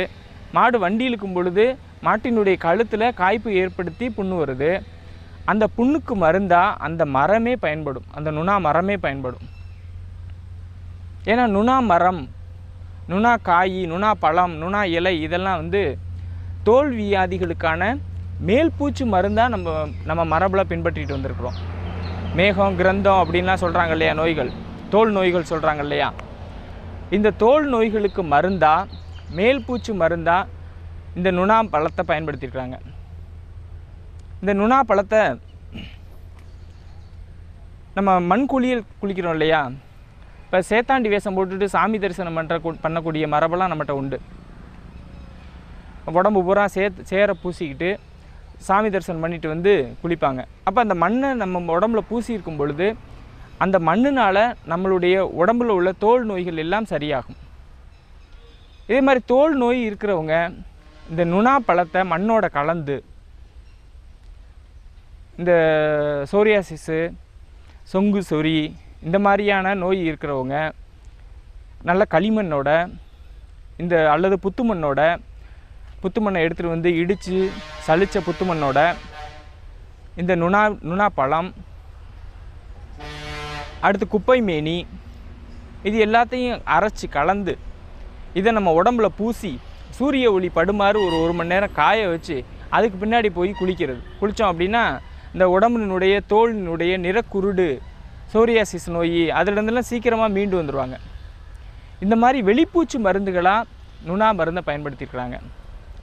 அதே மாதிரி தான் நம்ம அந்த கைகளில் மம்பட்டி பிடிச்சி கோடரி பிடிச்சி காய்ப்பு ஏற்பட்டுச்சுன்னா அந்த புண்ணுக்கு மருந்தாக இந்த நுணா மரமே பயன்படுத்தோம் அப்படின்னு சொல்லி தான் அந்த கணைகள் எல்லாம், கோடரி கணைகள் எல்லா கணைகளும் இந்த நுணா மரத்தினால் செஞ்சுருக்கிறாங்க. அதே மாதிரி விளையாட்டு பொருள், பம்பரம், கில்லி விளையாடுற இல்லையா, பசங்க கில்லி அடிக்கிறாங்க அப்படின்னா அந்த கில்லி வந்து சின்னதாக இருக்கும். அந்த கில்லி வந்து காற்றுல சுற்றி அப்படியே போயிட்டே இருக்கும். பம்பரம் விடுறாங்க அப்படின்னா பம்பரம் வந்து காற்றுல அப்படியே சுற்றும். இந்த பம்பரம், கில்லி இதெல்லாம் எதில் செய்வாங்க அப்படின்னா நுணா மரத்தில் தான் செஞ்சு கொடுப்பாங்க. எதுக்காக நுணா மரத்தில் செஞ்சு கொடுக்குறாங்க அப்படின்னா இந்த மரம் வந்து காற்றில் சுழண்டுக்கிட்டே போகும் பொழுது இந்த நுணா மரத்தினுடைய உயிர்மைத்தன்மை காற்றில் பரவும், மருத்துவத்தன்மை காற்றில் பரவும். அதனால் காலரா, பிளேக்கு இந்த மாதிரியான நோய்கள்லாம் பரவாமல் தடுக்கப்படும். இதுக்காக தான் அந்த விளையாட்டு பொருட்களையெல்லாம் இந்த நுணா மரத்தில் செஞ்சு கொடுத்துருக்குறாங்க. பையன் வந்து கில்லி அடித்து இப்படி அடிக்கிறான் அப்படின்னா அவன் நோயை அடித்து விரட்டுறான் அப்படின்னு அர்த்தம். விளையாட்டு போக்கில் நோயை விரட்டிய ஒரு சமூகம் நம்மளுடைய இந்த தமிழ் சமூகம். இப்படிப்பட்ட ஒரு மருத்துவ அறிவு மிக்க நம்மளை இன்றைக்கி நுணா சாப்பிடுங்க அப்படின்னு பொய் சொல்லி, இது நுணா சாறு, இயற்கை சாறு, இதை சாப்பிடுங்க எல்லா நோயும் குணமாயிரும் அப்படின்னு சொல்லி பொய் சொல்லி நோயை ஏற்படுத்தக்கூடிய ஒரு பானத்தையே சர்வரோக நிவாரணி அப்படின்னு நம்மகிட்ட ஆயிரக்கணக்கான ரூபாய்க்கு விற்றுட்டு போயிடுறாங்க. பணபோதை வணிக முறையில் பணபோதை அடிமைகளாக மாற்றி வச்சுட்டாங்க. இனியும் நாம் முழிச்சுக்கிறல அப்படின்னா போகிறவன் வர்றவன்லாம் நம்மளை வந்து ஏமாற்றிடுவான். இப்போ இந்த நுணா நான் சொல்கிறதெல்லாம் நீங்கள் கேட்டுகிட்டே இருக்கையில் சில பேருக்கு என்ன தோணும் அப்படின்னா, இந்த நுணாச்சாறு சாப்பிட்டதுனால நோய் குணமாக இருக்குன்னு சொல்லியிருக்கிறாங்க, அதுக்கு என்ன சொல்கிறீங்க அப்படின்னு சில பேர் கேட்பாங்க. ஆயிரக்கணக்கில் கொடுத்து ஒரு மருந்தை வாங்கும் பொழுது அவங்களுக்கு அதை சாப்பிட்டு சரியாயிருச்சு அப்படின்னு தான் சொல்லுவாங்க, நோய் வந்துருச்சு அப்படின்னு சொல்ல மாட்டாங்க. ஏன் அப்படின்னா நீங்கள் ஒரு ஆயிரக்கணக்கான ரூபா இதையே வந்து நீங்கள் இலவசமாக தெரிஞ்சுக்கிட்டீங்க, நித்திய பஞ்ச சுத்தி முறை தெரிஞ்சுக்கிட்டீங்கன்னா உங்களுக்கு என்ன தோணும்? சரி நம்ம சொல்கிறேன் அப்படிங்கிற மாதிரி தோணும். நான் இலவசமாக சொன்னேன் அப்படின்னா நிறைய பேசி உங்களுக்கு புரிய வைக்க வேண்டியிருக்கும். உங்களுக்கு லட்சக்கணக்கான ரூபா பணம் வாங்கிட்டு ஒரு மிகப்பெரிய ஸ்டார் ஹோட்டலில் உங்களுக்கு இதே விஷயத்தை நான் சொன்னேன் அப்படின்னா என்ன நடக்கும்? உங்களுக்கு ஆழ்ந்த நம்பிக்கை ஏற்படும். இவ்வளோ ரூபா நம்ம காசு கொடுத்துருக்குறோம், இது சரியாக தான் இருக்கும் அப்படின்னு. அப்படிங்கிற ஒரு மயக்கம்தாங்க. நீங்கள் ஆயிரக்கணக்கான ரூபா செலவு பண்ணி அந்த நுணாச்சாரை வாங்கி சாப்பிட்றீங்க, இது குணமாகலை அப்படின்னு வெளியிலலாம் சொன்னால் அசிங்கம். இதனால தான் நிறைய பேர் நல்லா இருக்குங்க, பரவாயில்லைங்க நல்லா இருக்குங்க அப்படின்னு சொல்கிறாங்க. இதில் இன்னொன்று என்ன அப்படின்னா, அவங்க யதார்த்தமாகவே நம்ம யோகாசனா கிளாஸ் போயிட்டுருப்பாங்க அல்லது மூச்சு பயிற்சி போயிட்டுருப்பாங்க, ஆரோக்கியத்திற்கான செயல்கள் செஞ்சிட்ருப்பாங்க. அதிகப்படியே இந்த நுணா கனிச்சாரை, இந்த நோனிச்சாரை போய் திணிச்சு வச்சுருப்பாங்க. இதையும் சாப்பிடுங்க, நீங்கள் ஆரோக்கியத்திற்காக என்னென்னமோ செய்கிறீங்க, இதை சாப்பிட்டீங்கன்னா நீங்கள் என்ன ஆரோக்கியமாக வாழலாம் அப்படின்னு. அவங்க ஆரோக்கியத்திற்கான செயல்பாடுகள் செய்கிறதுனால தான் ஆரோக்கியமாக இருப்பாங்களே ஒழிய இந்த நுணாக்கனி சாறு சாப்பிட்றதுனால ஆரோக்கியமாக இருக்க மாட்டாங்க. ஆனால் ஆயிரக்கணக்கான ரூபாய் செலவு பண்ணி இந்த நுணாக்கனி சாரை வாங்கினதுனால வெளியில் சொல்கிறதெல்லாம் என்ன சொல்லுவாங்க அப்படின்னா, நாங்கள் இந்த நுணா சாறு சாப்பிட்றதுனால தான் ஆரோக்கியமாக இருக்கிறோம் அப்படின்னு சொல்லுவாங்க. இது வந்து ஒரு விதமான மயக்க நிலை. இந்த மயக்க நிலைக்கு ஆட்பட்டு நம்மளுடைய சமூகத்தை காவு கொடுத்துடக்கூடாது. நம்ம சமூகத்தினுடைய மருத்துவ அறிவை தக்க வைக்க வேண்டியது நம்ம ஒவ்வொருத்தருடைய கடமை. இந்த ஃபுட் சப்ளிமெண்ட்ரி அப்படிங்கிற இந்த போதையிலிருந்து நம்மளுடைய மக்களை, நம்மளுடைய குழந்தைகளை விடுவிக்க வேண்டியது நம்ம ஒவ்வொருடைய கடமை. இந்த ஃபுட் சப்ளிமெண்ட்ரியில் செலுத்தக்கூடிய கவனத்தில் கொஞ்சமாவது நம்மளுடைய தமிழ் மரபார்ந்த உணவில் செலுத்தணும். அப்படி செலுத்திட்டீங்க அப்படின்னா இந்த நோய் இல்லாமல் நம்ம ஆரோக்கியமாக வாழ்ந்துடலாம். தமிழ் மரபார்ந்த உணவுகள் தமிழ்நாட்டில் எங்கே பார்த்தாலும் பீஸா கார்னர் இருக்குது. தமிழ்நாட்டில் ஒரு கார்ப்பரேட் சிட்டிகள் பெரிய பெரிய டவுன்கள்லாம் பீஸா கார்னர் தான் இருக்குது. தமிழ்நாட்டில் பீஸா கார்னராக இருக்கணும், கொழுக்கட்டை கார்னரில் இருக்கணும். இந்த கொழுக்கட்டை கார்னர் அப்படிங்கிறத நம்ம எப்போ உருவாக்க போகிறோம்? தமிழ் உணவு சார்ந்து நம்மளுடைய மரபை எப்போ மீட்டெடுக்க போகிறோம்? கொழுக்கட்டையில் எத்தனை வகை கொழுக்கட்டை இருக்குது? மூலிகை கொழுக்கட்டைன்னு ஒன்று இருக்குது தெரியுமா? மூலிகை அந்தந்த மண்ணில் விளையக்கூடிய மூலிகைகளை கலந்து செய்யக்கூடிய ஒரு மூலிகை கொழுக்கட்டை. கல்யாண முருங்கை அப்படின்னு ஒரு முருங்கை இருக்குது. அந்த கல்யாண முருங்கையினுடைய இலைகளை பிச்சு பிச்சு பிச்சு புழுங்கரிசியோடு சேர்த்து ஆட்டி தூதுவளையும் போட்டு ஆட்டி செய்யக்கூடிய ஒரு வகையான மூலிகை கொழுக்கட்டை. இதே கொழுக்கட்டை தஞ்சாவூர் பகுதியில் போனீங்க அப்படின்னா தஞ்சாவூர் பகுதியில் மொசுக்கைன்னு ஒரு மூலிகை இலை இருக்குது. அந்த மொசுக்கு இலையை அந்த புழுங்கரிசியில் போட்டு ஆட்டி மொசுக்கு இலை மூலிகை கொழுக்கட்டை செய்வாங்க. இதெல்லாம் நம்மளுடைய மறைஞ்சு போன உணவு, இந்த மூலிகை கொழுக்கட்டையெல்லாம். அது மாதிரி பூவர் சேலை கொழுக்கட்டை, பனவோலை கொழுக்கட்டை, இந்த மாதிரி நிறைய கொழுக்கட்டை வகைகள் இருக்குது. மிகப்பெரிய கம்பெனியில் வேலை பார்த்தாலும் இன்றைக்கும் முளைப்பாரி திருவிழாவுக்கு ஊருக்கு போய் முளைப்பாரி கொழுக்கட்டை சாப்பிட்ற பசங்க தெரியும். இந்த முளைப்பாரி கொழுக்கட்டை அப்படிங்கிறது ஒரு மிகச்சிறந்த உணவு, உடனடியாக கெட்டும் போகாது. இப்படி நம்மளுடைய தமிழ் மரபு சார்ந்த உணவுகளை மீட்டெடுக்கணும். அதுக்காக உங்களுடைய பணத்தை செலவு பண்ணுங்கள். தமிழ் மரபார்ந்த உணவுகளை கடை விரித்து பணம் சம்பாதிக்கிற வழியை பாருங்கள். இதுதான் இந்த மண்ணை இந்த மரபை காத்து நாமளும் வசதி வாய்ப்பாக சந்தோஷமாக ஆரோக்கியமாக வாழ்கிறதுக்கு வழிவகுக்கும். இப்போ இந்த ஒரு அருமையான இணை உணவு அப்படின்னு ஒரு வகையான உணவு இருந்தது. இன்றைக்கி யாருமே அந்த உணவை செய்கிறே கிடையாது. குழந்தைகளுக்கெல்லாம் இந்த இணை உணவாக கொடுப்பாங்க. அந்த இணை உணவு என்ன அப்படின்னா அந்த கேழ்வரகுலேருந்து தயார் பண்ணக்கூடிய இணை உணவு. கேழ்வரகை ஊற போட்டு ஆட்டி ஒரு வெள்ளை கலர் வேஷ்டி எடுத்து விரித்து அந்த வேஷ்டிக்குள்ளே அந்த கேழ்வரகு மாவையெல்லாம் கொட்டி ஒரு பொட்டனை மாதிரி கட்டி மேலே தொங்க போட்டுருவாங்க. அந்த பொட்டணத்துலேருந்து தண்ணி சொட்டு சொட்டு சொட்டு சொட்டுன்னு கீழே வடியும். கீழே ஒரு பாத்திரத்தை வச்சு அந்த தண்ணியை பிடிப்பாங்க. அப்படியே அந்த பாத்திரத்தை அப்படியே ஒரு 4 மணி நேரம் வச்சிட்டோம் அப்படின்னா அந்த கேழ்வரகு மாவுலேருந்து கேழ்வரகு சாறிலேருந்து ஒரு விதமான மாவு தன்மையாக கீழே படியும். அதுக்கு பிறகு அந்த தண்ணியை இருத்துட்டு அந்த மாவை எடுத்து ரவுண்டாக ரொட்டியாக வட்டமாக தட்டி வெயிலில் காய வச்சு எடுத்து வச்சுக்கிடுவாங்க. இதுதான் ஒரு மிகச்சிறந்த இணை உணவு. ஈஸியாக எளிதாக ஜீரணமாகக்கூடிய ஒரு அருமையான உணவு.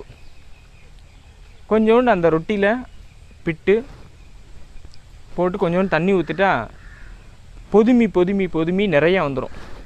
இதைத்தான் எடுத்து குழந்தைங்களுக்கு அந்த காலத்தில் உணவாக ஊட்டினாங்க, இணை உணவாக ஊட்டினாங்க. இந்த மாதிரியான இணை உணவுகளையெல்லாம் விட்டுட்டு இன்றைக்கி குழந்தைகளுக்காக நிறைய உணவுகளை பன்னாட்டு கம்பெனிகள் தயாரிக்கக்கூடிய மோசமான உணவுகளை குழந்தைங்களுக்கு கொடுத்து அவன் குழந்தையிலேயே உடல் பருமன் நோய், அந்த நோய் இந்த நோயின்னு சொல்லி டயாபெட்டிக் பேபி அப்படின்லாம் நிறையா பல்வேறு வகையான நோய்களுக்கு ஆட்பட்டுறாங்க.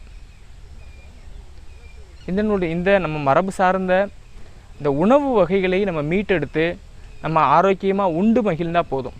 எந்த விதமான பன்னாட்டு கம்பெனிகளினுடைய சப்ளிமெண்ட்ரிகளுக்கும் நம்ம அடிமையாகாமல் நம்ம வாழ்ந்துடலாம். இதே மாதிரி பல்வேறு மரபு சார்ந்த விஷயங்களை நம்ம மீட்டெடுக்க வேண்டிய பொறுப்பும் கடமையும் நமக்கு இருக்குது. இப்போ இந்த பொண்ணுங்கள்லாம் த்ரெட்டிங் அப்படின்னு சொல்லி பண்ணுதுங்க. பியூட்டி பார்லரில் போய் த்ரெட்டிங் அப்படின்னு சொல்லி பண்ணுதுங்க. இந்த இதெல்லாம் அப்படியே புருவத்தை சீர்படுத்துறது. ஒரு பொண்ணு பார்த்தீங்க அப்படின்னா வளைகாப்பு நிகழ்ச்சிக்கு படாடோமாக மேக்கப் போடணும் அப்படிங்கிறதுக்காக புருவத்தை சீர் பண்ணிக்கிறது. ஒரு மாசமாக இருக்கிற பொண்ணு புருவத்தை சீர்படுத்துச்சுன்னா அந்த குழந்தை என்ன கஷ்டப்படும்? ஏன்னா அந்த புருவத்திற்கும் கர்ப்பப்பைக்கும் தொடர்பு உண்டு. அப்போ கர்ப்பப்பைக்குள்ளே உள்ள குழந்தை அதிகப்படியான கஷ்டத்தை சந்திக்கும். இந்த கர்ப்பமாக இருக்கும் பொழுது புருவத்தை த்ரெட்டிங் பண்ணக்கூடாது, புருவத்தை தொந்தரவு பண்ணக்கூடாது அப்படிங்கிறத கூட யாரும் சொல்லி கொடுக்கல. இந்த விஷயம்லாம் நம்மளுக்கு இயல்பாகவே தெரிஞ்சிருந்தது. அழகு அப்படின்னா என்ன அப்படிங்கிற ஒரு புரிதலை ஏற்படுத்தணும் அப்படிங்கிறதுக்காக நம்ம அழகு பயிற்சி அப்படின்னு பின்னாடி தனியாக ஒரு பயிற்சியே பண்ணலாம். பயிற்சி பண்ணி ஒரு மிகப்பெரிய அழகு சார்ந்த நம்மளுடைய தமிழ் மரபு சார்ந்த அழகு பற்றிய விஷயங்களை ஒரு தனி கான்செப்டாக ஒளிப்பதிவாக நம்ம ஏற்படுத்தலாம். இப்போ நம்ம இந்த நித்திய பஞ்ச சுத்தி முறை எப்படி ஒவ்வொரு நோயையும் குணமாக்குது அப்படிங்கிறத பார்த்துட்டே வந்தோம். எல்லா நோயையும் நித்திய பஞ்ச சுத்தி முறை குணமாக்கும். அந்த நோய் இந்த நோய் அப்படிங்கிறதெல்லாம் கிடையாது. சர்க்கரை நோய், கேன்சர் நோய், இப்போ நம்ம பார்த்தோம் இல்லையா நோய்கள்லாம். இந்த நோய்கள்லாம் இல்லாமல் இன்னும் நீங்கள் நோய்ங்கிற பேரில் என்னென்னலாம் சொல்கிறீங்களோ அத்தனை நோய்களையும் அத்தனை பிணிகளையும் குணமாக்கக்கூடிய ஆற்றல் இந்த நித்திய பஞ்ச சுத்தி முறைக்கு உண்டு. நித்திய பஞ்ச சுத்தி முறை செஞ்சிங்கன்னா இந்த நோய்களிலிருந்து விடுதலையாகலாம். இப்போ இந்த நோயிலேயே சின்ன நோய் எது, பெரிய நோய் எது? எது சின்ன நோய், எது பெரிய நோய்? நோய்கள்லேயே சின்ன நோய் எது அப்படின்னு கேட்டால் பசி நோய் தான். பசியை பிணியாக பார்த்தவன் உலகத்திலேயே தமிழன் தான். பசி பிணி போக்க வேண்டும் அப்படின்னு நம்ம பாட்டை சொல்லியிருப்பான். பசி பிணிக்கு மருந்து எது? உணவு தான் மருந்து. யார் வேணாலும் மருத்துவர். ஒரு 4 இட்லி யார் பசிக்குது அப்படின்னு கேட்குற ஒருத்தனுக்கு ஒரு 4 இட்லியோ அல்லது 4 பூவரசையில் கொழுக்கட்டையோ வாங்கி கொடுக்குறவன் எவனோ அவன் தான் மருத்துவர். இப்போ நோய்கள்லேயே பெரிய நோய் எது? பெரிய நோய் எது அப்படின்னா பிறவி நோய் தான் பெரிய நோய். பிறவி பிணி அறுக்க வேண்டும் அப்படின்னு பெரியவங்க சொல்லுவாங்க. இந்த பிறவி பிணி அறுக்கணும்னா என்ன பண்ணணும் அப்படின்னா அதுக்கும் நித்திய பஞ்ச சுத்தி முறை தான் பண்ணணும். எப்படி அப்படின்னா, இப்போ உங்கள் கால் கட்டை விரலில் ஒரு சின்ன புண்ணு வந்துருச்சுன்னு வச்சுக்கோங்க. என்ன பண்ணுவீங்க? தினம் அந்த புண்ணை கழுவி சுத்தம் பண்ணி அதுக்கு மருந்து போட்டு கட்டுவீங்க. தினம் அந்த புண்ணுக்கான மருத்துவ செயலாக இந்த செயலை செஞ்சிட்டே வருவீங்க. அப்போ தான் அந்த புண்ணு ஆறும். அப்படி செய்யலை அப்படின்னா அந்த புண்ணு ஆறாது, புறையோடி, அதாவது செப்டிக் ஆகி பெரிய பெரிய புண்ணாகி அப்புறம் அந்த புண்ணுனாலேயே செத்து போயிடுவோம். அப்படி செத்து போகாமல் இருக்கணும் அப்படின்னா அந்த புண்ணை நம்ம ஆற்றணும். இப்போ அந்த காலில் புண்ணு வந்துருச்சு. அது சின்ன புண்ணு. புண்ணுக்கு தமிழில் இன்னொரு பேர் என்ன அப்படின்னா காயம் அப்படின்னு பேர். அது காலில் ஒரு சின்ன காயம். இப்போ நம்மளுடைய உடம்பு இருக்கு இல்லையா, இந்த உடம்பை எப்படி சொல்லுவோம் அப்படின்னா பெருங்காயம் அப்படின்னு தமிழில் சொல்லுவோம். பெருங்காயம் அப்படின்னு. காயமே இது பொய்யடா வெறும் காற்றடைத்த பையடா அப்படின்லாம் பாட்டு இருக்கும், நீங்கள் கேள்விப்பட்டிருப்பீங்க. இப்போ காயம் அப்படின்னா உடம்பு. இந்த உடம்பு பெருங்காயம், மிகப்பெரிய காயம். சொல்லப்போனால் மிகப்பெரிய புண்ணு இந்த உடம்பு. இந்த புண்ணை ஆற்றணும், இந்த காயத்தை ஆற்றணும். இந்த காயத்தை ஆற்றணும் அப்படின்னா என்ன அர்த்தம் அப்படின்னா பிறவி பிணி அறுக்கணும். இனி இந்த புண்ணோட இப்படி ஒரு பிறப்பை அல்லது வேறு எந்த வகையாகவும் நாம் பிறந்துடக்கூடாது, பிறவி பிணி அடைஞ்சிடக்கூடாது. இந்த பிறவி பிணியை அறுக்கணும். அதுக்கு என்ன பண்ணணும் அப்படின்னா இந்த மிகப்பெரிய புண்ணுக்கு தினம் பக்குவமாகணும். எப்படி காலில் ஒரு சின்ன புண்ணை ஆற்றுறதுக்கு தினம் சுத்தம் பண்ணி மருந்து போட்டு கட்டுனீங்களோ அதே மாதிரி இந்த மிகப்பெரிய புண்ணை, இந்த உடம்பை தினம் தொட்டு தடவி நித்திய பஞ்ச சுத்தி முறை பண்ணிட்டு வரணும். பண்ணிட்டு வரும் பொழுது தான் நாம் பிறவி பிணியை அறுக்க முடியும். பிணிகள்லேயே மிகப்பெரிய பிணியாகிய பிறவி பிணியை அறுக்க முடியும். சர்க்கரை முதல் கேன்சர் வரை இந்த நோய்கள் மட்டும் கிடையாது, பிறவி பிணியையும் அறுக்கிறதுக்கு நம்மளுக்கு உதவக்கூடியது தான் இந்த நித்திய பஞ்ச சுத்தி முறை. இந்த பசிப்பிணியை நித்திய பஞ்ச சுத்தி முறையாக இருக்குமா? கண்டிப்பாக இருக்கும். பசிப்பிணியும் இருக்கும். எப்படி அப்படின்னா, நீங்கள் ஆரோக்கியமாக வாழும் பொழுது தான் ஈடுபாட்டோடு ஒரு உழைப்பை உழைச்சி நீங்கள் பொருள் ஈட்டி சந்தோஷமாக சாப்பிட்டு வேண்டியதை விரும்பி உண்டு மகிழ்ந்து, மாணிக்கவாசகர் சொல்கிறார் இல்லையா, உண்டு உடுத்து இருந்தேனே அப்படின்னு. அப்படி உண்டு உடுத்தி இந்த பூமியில் வாழ்வாங்கு வாழ முடியும்.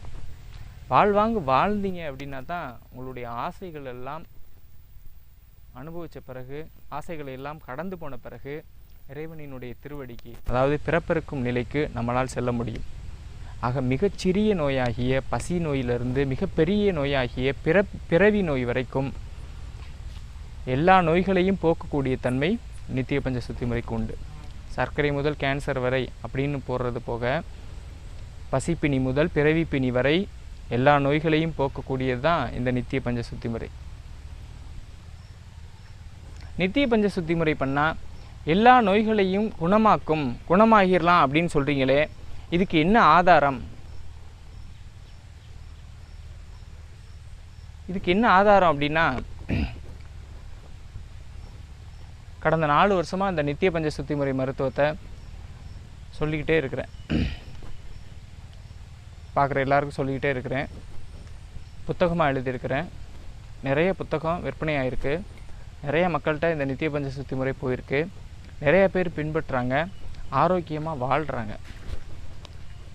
இன்றைக்கி வரைக்கும் எனக்கு அப்போக்கப்போ தொலைபேசி வரும், உங்களுடைய புத்தகத்தை படித்தோம், நாங்கள் இப்போ தைராய்டு நோயிலிருந்து குணமாகி வாழ்கிறோம், உங்களுடைய புத்தகத்தை படித்தோம், நாங்கள் பின்பற்றி ஆஸ்துமா நோயிலிருந்து குணமாகி வாழ்கிறோம், இந்த மாதிரி பல்வேறு நோய்கள்லேருந்து குணமாகி வாழ்கிறோம் அப்படின்னு நம்ம சொல்லிகிட்டே இருப்பாங்க எல்லோரும்.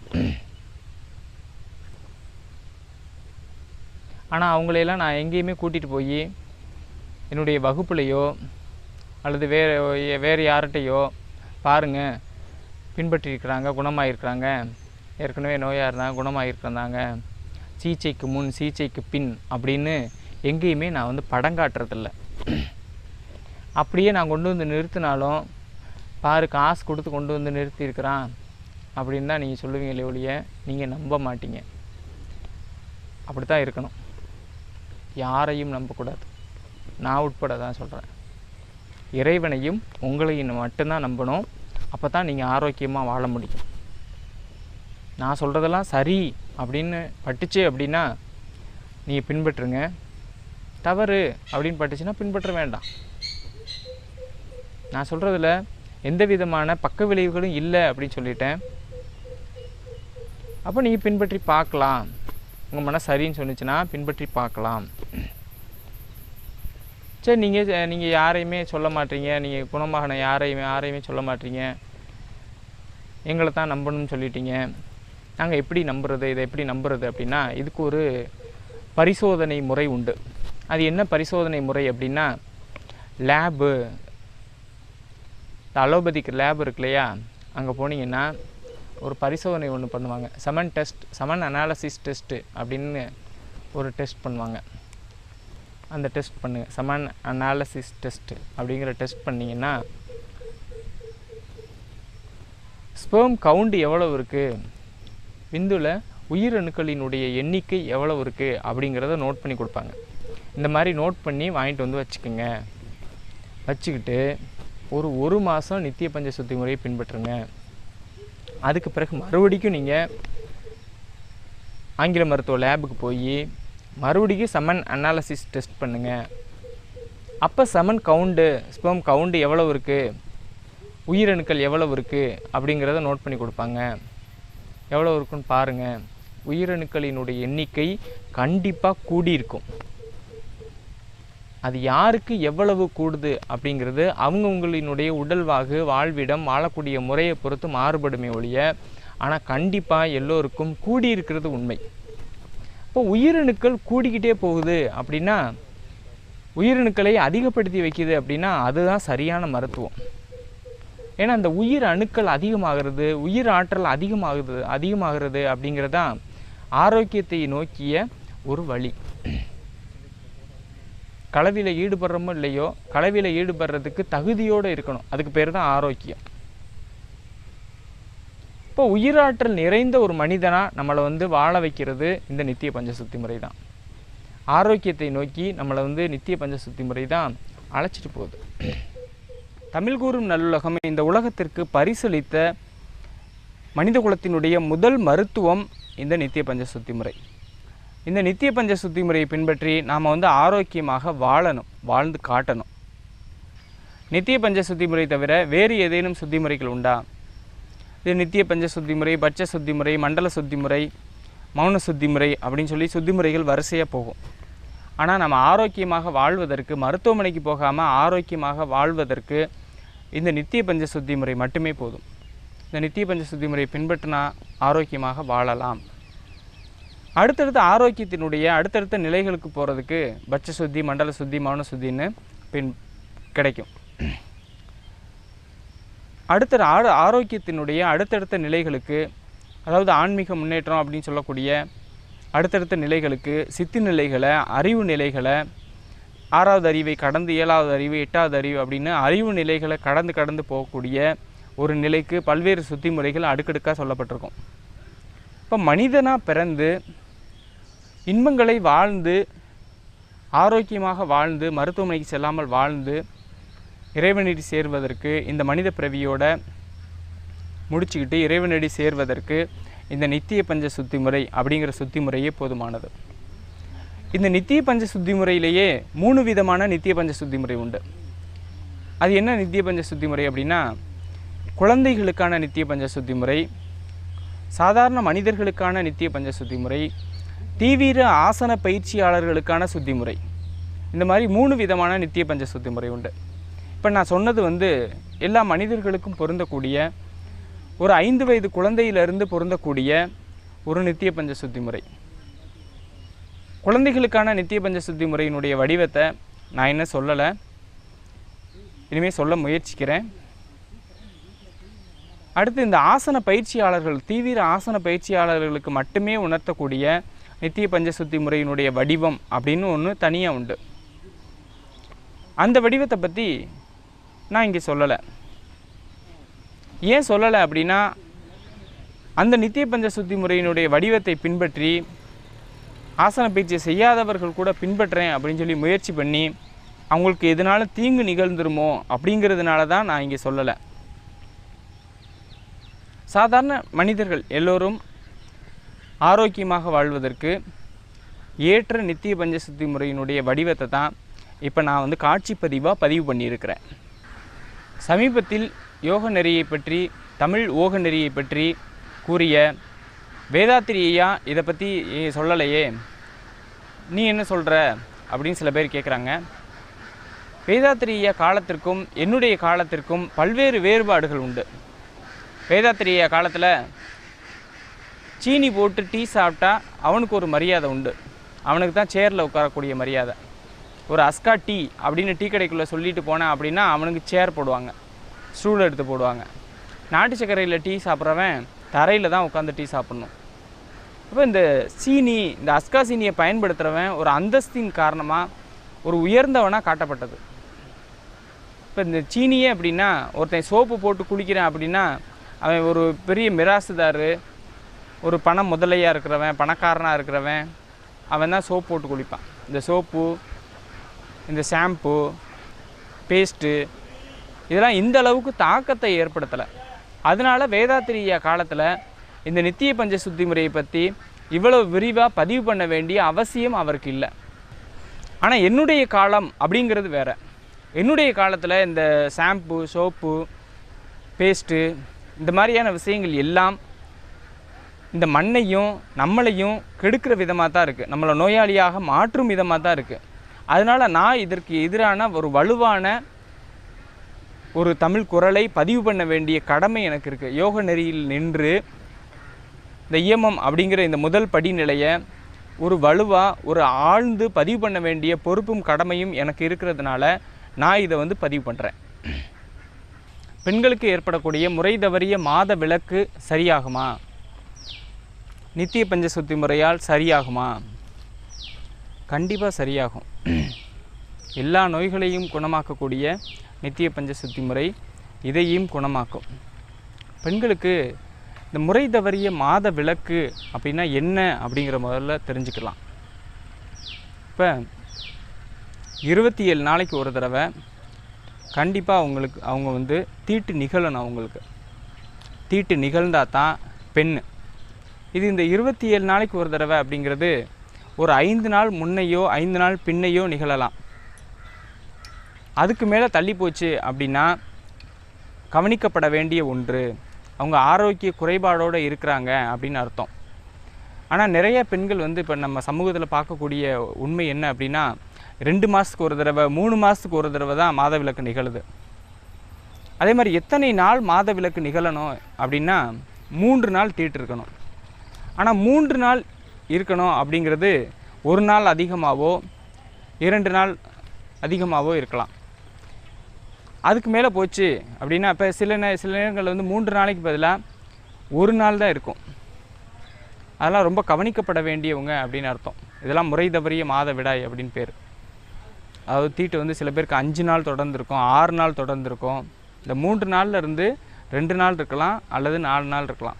இதுக்கு மேலே தள்ளி போச்சு அப்படின்னா குறைஞ்சாலோ கூடுனாலோ 1 நாள் ஆனாலோ அல்லது 5 நாள் ஆனாலோ அவங்க கவனிக்கப்பட வேண்டியவங்க அப்படின்னு அர்த்தம். அதாவது நோய்க்கு ஆட்பட்டுக்கிட்டு இருக்கிறாங்க, ஆரோக்கிய குறைபாடோடு இருக்கிறாங்க அப்படின்னு அர்த்தம்.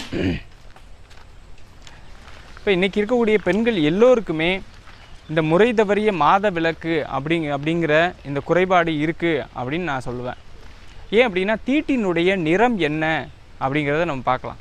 இயற்கையிலேயே இயல்பாக இருக்கக்கூடிய தீட்டினுடைய நிறம் வந்து வெண்மை தான்.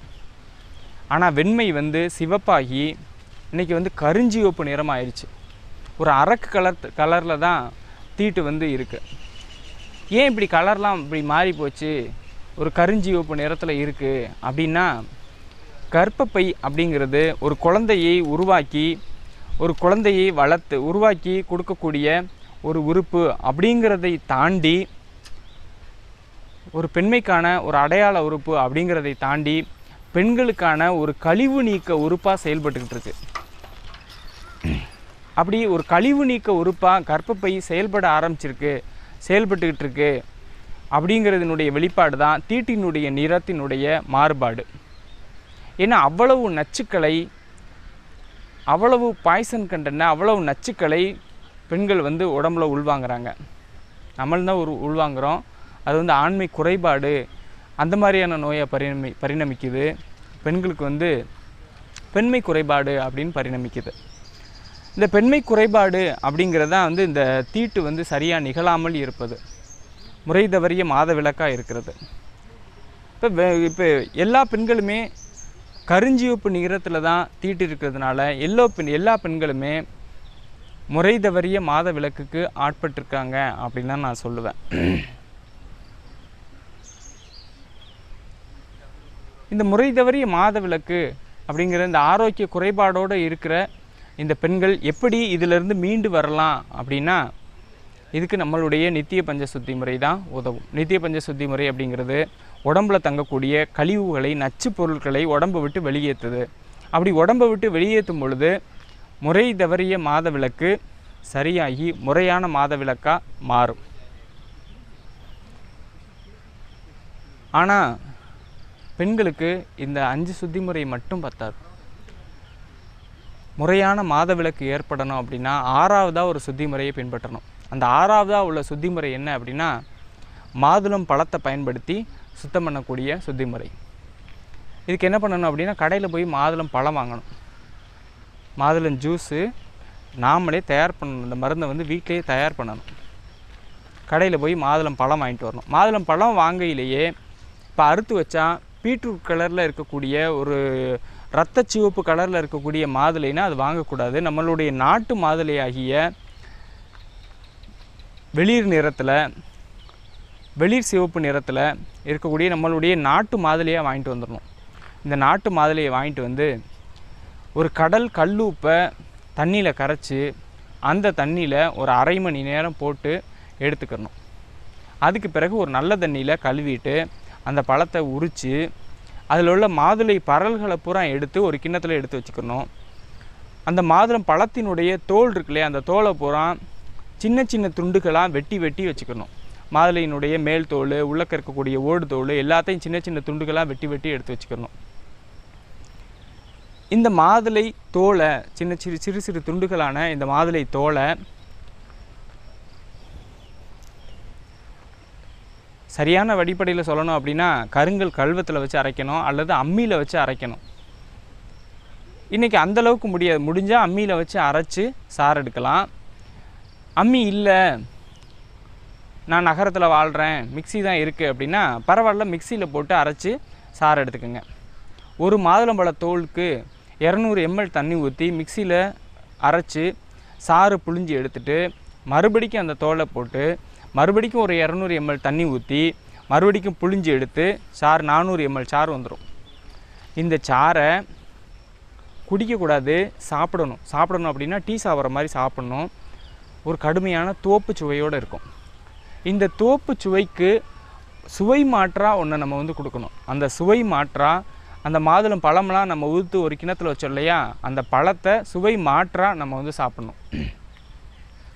இப்போ இந்த மாதுளம் பழத்துக்கு பதிலாக சில பேர் வீட்டில் மாதுளை மரம் இருக்கும். மாதுளையினுடைய மரம் வந்து கொல்லைப்புறத்துலேயே இருக்கும். அப்படி மாதுளம் மரம் இருந்துச்சு அப்படின்னா மாதுளம் பிஞ்சை பயன்படுத்தலாம். சின்ன சின்ன பிஞ்சாக ஒரு 3 பிஞ்சுகள் போதும். சின்ன சின்ன பிஞ்சாக பிடுங்கி எடுத்துகிட்டு வந்து வெட்டி அதை வந்து மிக்சியில் போட்டு அரைச்சி சாறு புழிஞ்சு அதை வந்து டீ சாப்பிட்ட மாதிரி சாப்பிட்லாம். இதுக்கு சுவை மாற்றாக நம்ம என்ன தொட்டுக்கலாம் அப்படின்னா செவ்வாழை பழம் அல்லது பனங்கருப்பட்டி இதை நம்ம தொட்டுட்டு இந்த மாதுளை சாறு, இந்த மாதுளை தோல் சாறை சாப்பிட்டோம் அப்படின்னா என்ன ஆகும் அப்படின்னா இதுக்கு ஒரு சைடு எஃபெக்ட் ஏற்படும். என்ன சைடு எஃபெக்ட் அப்படின்னா வயிற்றால போகும், டிசென்ட்ரி போகும், வேறு ஒன்றும் இல்லை. இன்றைக்கி சாப்பிட்றீங்க அப்படின்னா இன்றைக்கி பூரா டிசென்ட்ரி போகும். உடனே பயந்துக்கிட்டு நம்ம வந்து மருத்துவமனைக்கு ஓடிடக்கூடாது. அது தானே சரியாயிரும். இன்றைக்கி ஒரே நாளையில் சரியாயிரும். சில பெண்களுக்கு ஒரே நாளையில் சரியாகாது, மறுநாள் வரைக்கும் தொடரும். அப்படி மறுநாள் வரைக்கும் தொடர்ந்துச்சு அப்படின்னா இதே மாதிரி மாதுளை சாறை ரெடி பண்ணி, மாதுளை தோல் சாறு ரெடி பண்ணி அதோட மோர் கலந்து சாப்பிட்டோம்னா சரியாயிரும். அல்லது தயிர் சாதமாக மோர் சாதமாக சாப்பிட்டுட்டே வந்தீங்க அப்படின்னா சரியாயிரும். இதுக்காக எந்த மருத்துவமனைக்கும் போய் வைத்தியம் பார்க்கக்கூடாது. இது ஏன் நிகழுது அப்படின்னா உடம்புல உள்ள நச்சு கழிவுகளை உடம்பு வெளியேற்றுறதுக்காக செய்யக்கூடிய ஒரு நல்ல செயல் தான் இது. அதனால் பயப்படக்கூடாது. இந்த மாதுளை சாறை எப்போ சாப்பிட்ணும் அப்படின்னா ஒரு நாளினுடைய முதல் உணவாக சாப்பிட்ணும். இந்த மாதுளை சாறு சாப்பிட்டீங்க அப்படின்னா சாப்பிட்டு 1 மணி நேரத்துக்கு வேறு எதுவுமே சாப்பிடக்கூடாது. இதுதான் இதுக்கான பத்தியம். இந்த மாதுளை சாறை உங்களுக்கு நீங்கள் தான் செய்யணுமே ஒழிய உங்களுக்கு உங்களுடைய காதலனோ அல்லது உங்களுடைய அம்மாவோ செஞ்சு கொடுக்கக்கூடாது. அப்போ தான் இது வந்து பலிக்கும். இந்த மருத்துவம் வந்து அப்போ தான் வந்து பலிதம் ஏற்படும். இந்த மாதிரி மாதுளை சாறு நம்ம எடுத்துக்கிட்டோம் அப்படின்னா இது எத்தனை நாளைக்கு ஒரு தடவை எடுத்துக்கணும் அப்படின்னா 21 நாளைக்கு ஒரு தடவை இந்த மாதுளை சாறு எடுத்துக்கணும். இப்போ நடைமுறையில் கருதக்கூடிய முறையான மாதவிலக்கு அப்படின்னு கருதக்கூடிய இந்த நிலை இருந்துச்சு அப்படின்னா 21 நாளைக்கு ஒரு தடவை நம்ம இந்த மாதுளை சாறு எடுத்துக்கணும். அதாவது 27 நாளைக்கு ஒரு தடவை மாதவிலக்கு நிகழக்கூடிய இந்த நிலையில் இருந்தீங்க அப்படின்னா அல்லது 27 நாளில் 5 நாள் அதிகமாகவோ 5 நாள் கம்மியாகவோ நிகழலாம். இந்த நிலையில் இருந்தீங்க அப்படின்னா நீங்கள் நடைமுறையில் கருதக்கூடிய ஒரு ஆரோக்கிய நிலையில் இருக்கீங்க அப்படின்னு அர்த்தம். இந்த நிலையில் நீங்கள் இருந்தாலும் 21 நாளைக்கு ஒரு தடவை நீங்கள் மாதுளை சாறு எடுத்துக்கணும். இல்லை சில பெண்கள் வந்து கடுமையான மாதவிலக்கு நோய், கடுமையான முறை தவறிய மாதவிலக்கு அப்படிங்கிற நிலையில் இருப்பாங்க. மாதவிலக்கு நிகழாது. ஒரு 3 மாதத்துக்கு ஒரு தடவை தான் நிகழும் அல்லது 4 மாதத்துக்கு ஒரு தடவை தான் நிகழும். சில பெண்களுக்கு வந்து நிகழும் பொழுதும் 1 நாள் மட்டும்தான் இருக்கும், ஒரு நாள்லையும் அரை நாள் மட்டும்தான் இருக்கும். இந்த மாதிரி கடுமையான முறை தவறிய மாதவிலக்கு அப்படிங்கிறதுக்கு ஆட்பட்டவங்க எல்லாம் சில பேருக்கு வந்து அதிகமாக தீட்டு போகும். இந்த மாதிரி கடுமையான முறை தவறிய மாதவிலக்கு அப்படிங்கிற நிலையில் நீங்கள் இருந்தீங்க அப்படின்னா வாரத்திற்கு ஒரு நாள் இந்த மாதுளை சாறு எடுத்துக்கணும். நித்திய பஞ்சசுத்தி முறையோடு சேர்த்து வாரத்துக்கு ஒரு நாள் இந்த மாதுளை சாறு, இப்போ நான் சொன்னேன் இல்லையா, இந்த வழிமுறைப்படி சாப்பிட்டுட்டே வந்தீங்க அப்படின்னா நீங்கள் சீக்கிரமாக ஒரு நல்ல ஒரு முறையான, இப்போ நடைமுறையில் கருதக்கூடிய ஒரு முறையான மாதவிலக்கு நிகழும். இதுதான் வந்து பெண்களுக்கான 6வது சுத்தி முறை. எல்லா பெண்களுமே 21 நாளைக்கு ஒரு தடவை இந்த மாதுளை சாறு எடுத்துக்கணும். ஆண்களில் எப்படி எடுத்துக்கலாம் அப்படின்னா ஆண்களில் எல்லோரும் எடுத்துக்கிற வேண்டிய அவசியம் இல்லை. புகைப்பிடிக்கும் பழக்கம் உள்ளவங்க, சரக்கடிக்கிற தண்ணி அடிக்கிற பழக்கம் உள்ளவங்க, எப்பையும் ஒரு முச்சந்திலேயே நிற்கக்கூடிய ஒரு டிராஃபிக் கான்ஸ்டபிளு, அல்லது ஒரு கடுமையான கெமிக்கல் ஃபேக்ட்ரிக்கு பக்கத்தில் வாழ்ந்துக்கிட்டு இருக்கீங்க அப்படின்னா நீங்கள், அல்லது சீரட்டு விற்கக்கூடிய கடை வச்சுருக்கீங்க நீங்கள் அப்படின்னா, சீரட் குடிக்கிற உங்களுக்கு மத்தியில் இருக்கீங்க அப்படின்னா, எப்பயும் இருக்கீங்க அப்படின்னா நீங்கள், இவங்கெல்லாம் 21 நாளைக்கு ஒரு தடவை இந்த மாதுளை சாறு பின்பற்றினாங்க அப்படின்னா இந்த கடுமையான நச்சுக்கள்லேருந்து தன்னை அவங்க வந்து மீட்டுக்கிடுவாங்க.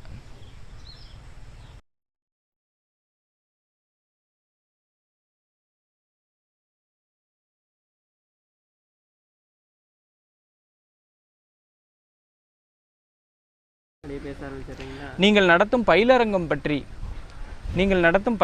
பற்றி கூறுங்களேன் அப்படின்னு நண்பர்கள்லாம் சொன்னாங்க. நான் தமிழ் யோக மரபை நான் சொல்லி கொடுத்துட்ருக்குறேன். இந்த தமிழ் யோக மரபை எப்படி சொல்லி கொடுக்கணும் அப்படிங்கிறதுக்கு நான் ஒரு வடிவமைப்பை ஏற்படுத்தியிருக்கிறேன். அந்த வடிவமைப்பை தான் இப்போ என்னுடைய கையில் நீங்கள் பார்த்துட்ருக்கீங்க. ஒரு அட்டவணை மாதிரி வச்சுருக்கிறேன், அதை நீங்கள் பார்த்துட்ருக்கீங்க. நோய்கள் எதனால வருமோ அதனாலெல்லாம் நோய்கள் வரக்கூடாது, அதிலிருந்தெல்லாம் நம்ம தப்பிக்கணும் அப்படிங்கிறதுக்காக ஒரு 4 வழிமுறைகள். முதல்ல உடம்பால் நோய் வரும், அதனால் உடலால் வரும் நோய் நீங்குவதற்காக நித்திய பஞ்ச சுத்தி முறை. இது வந்து மருத்துவ தமிழ் அப்படிங்கிற தலைப்பில் நித்திய பஞ்ச சுத்தி முறை அப்படிங்கிற முறையை நான் கொடுக்குறேன்.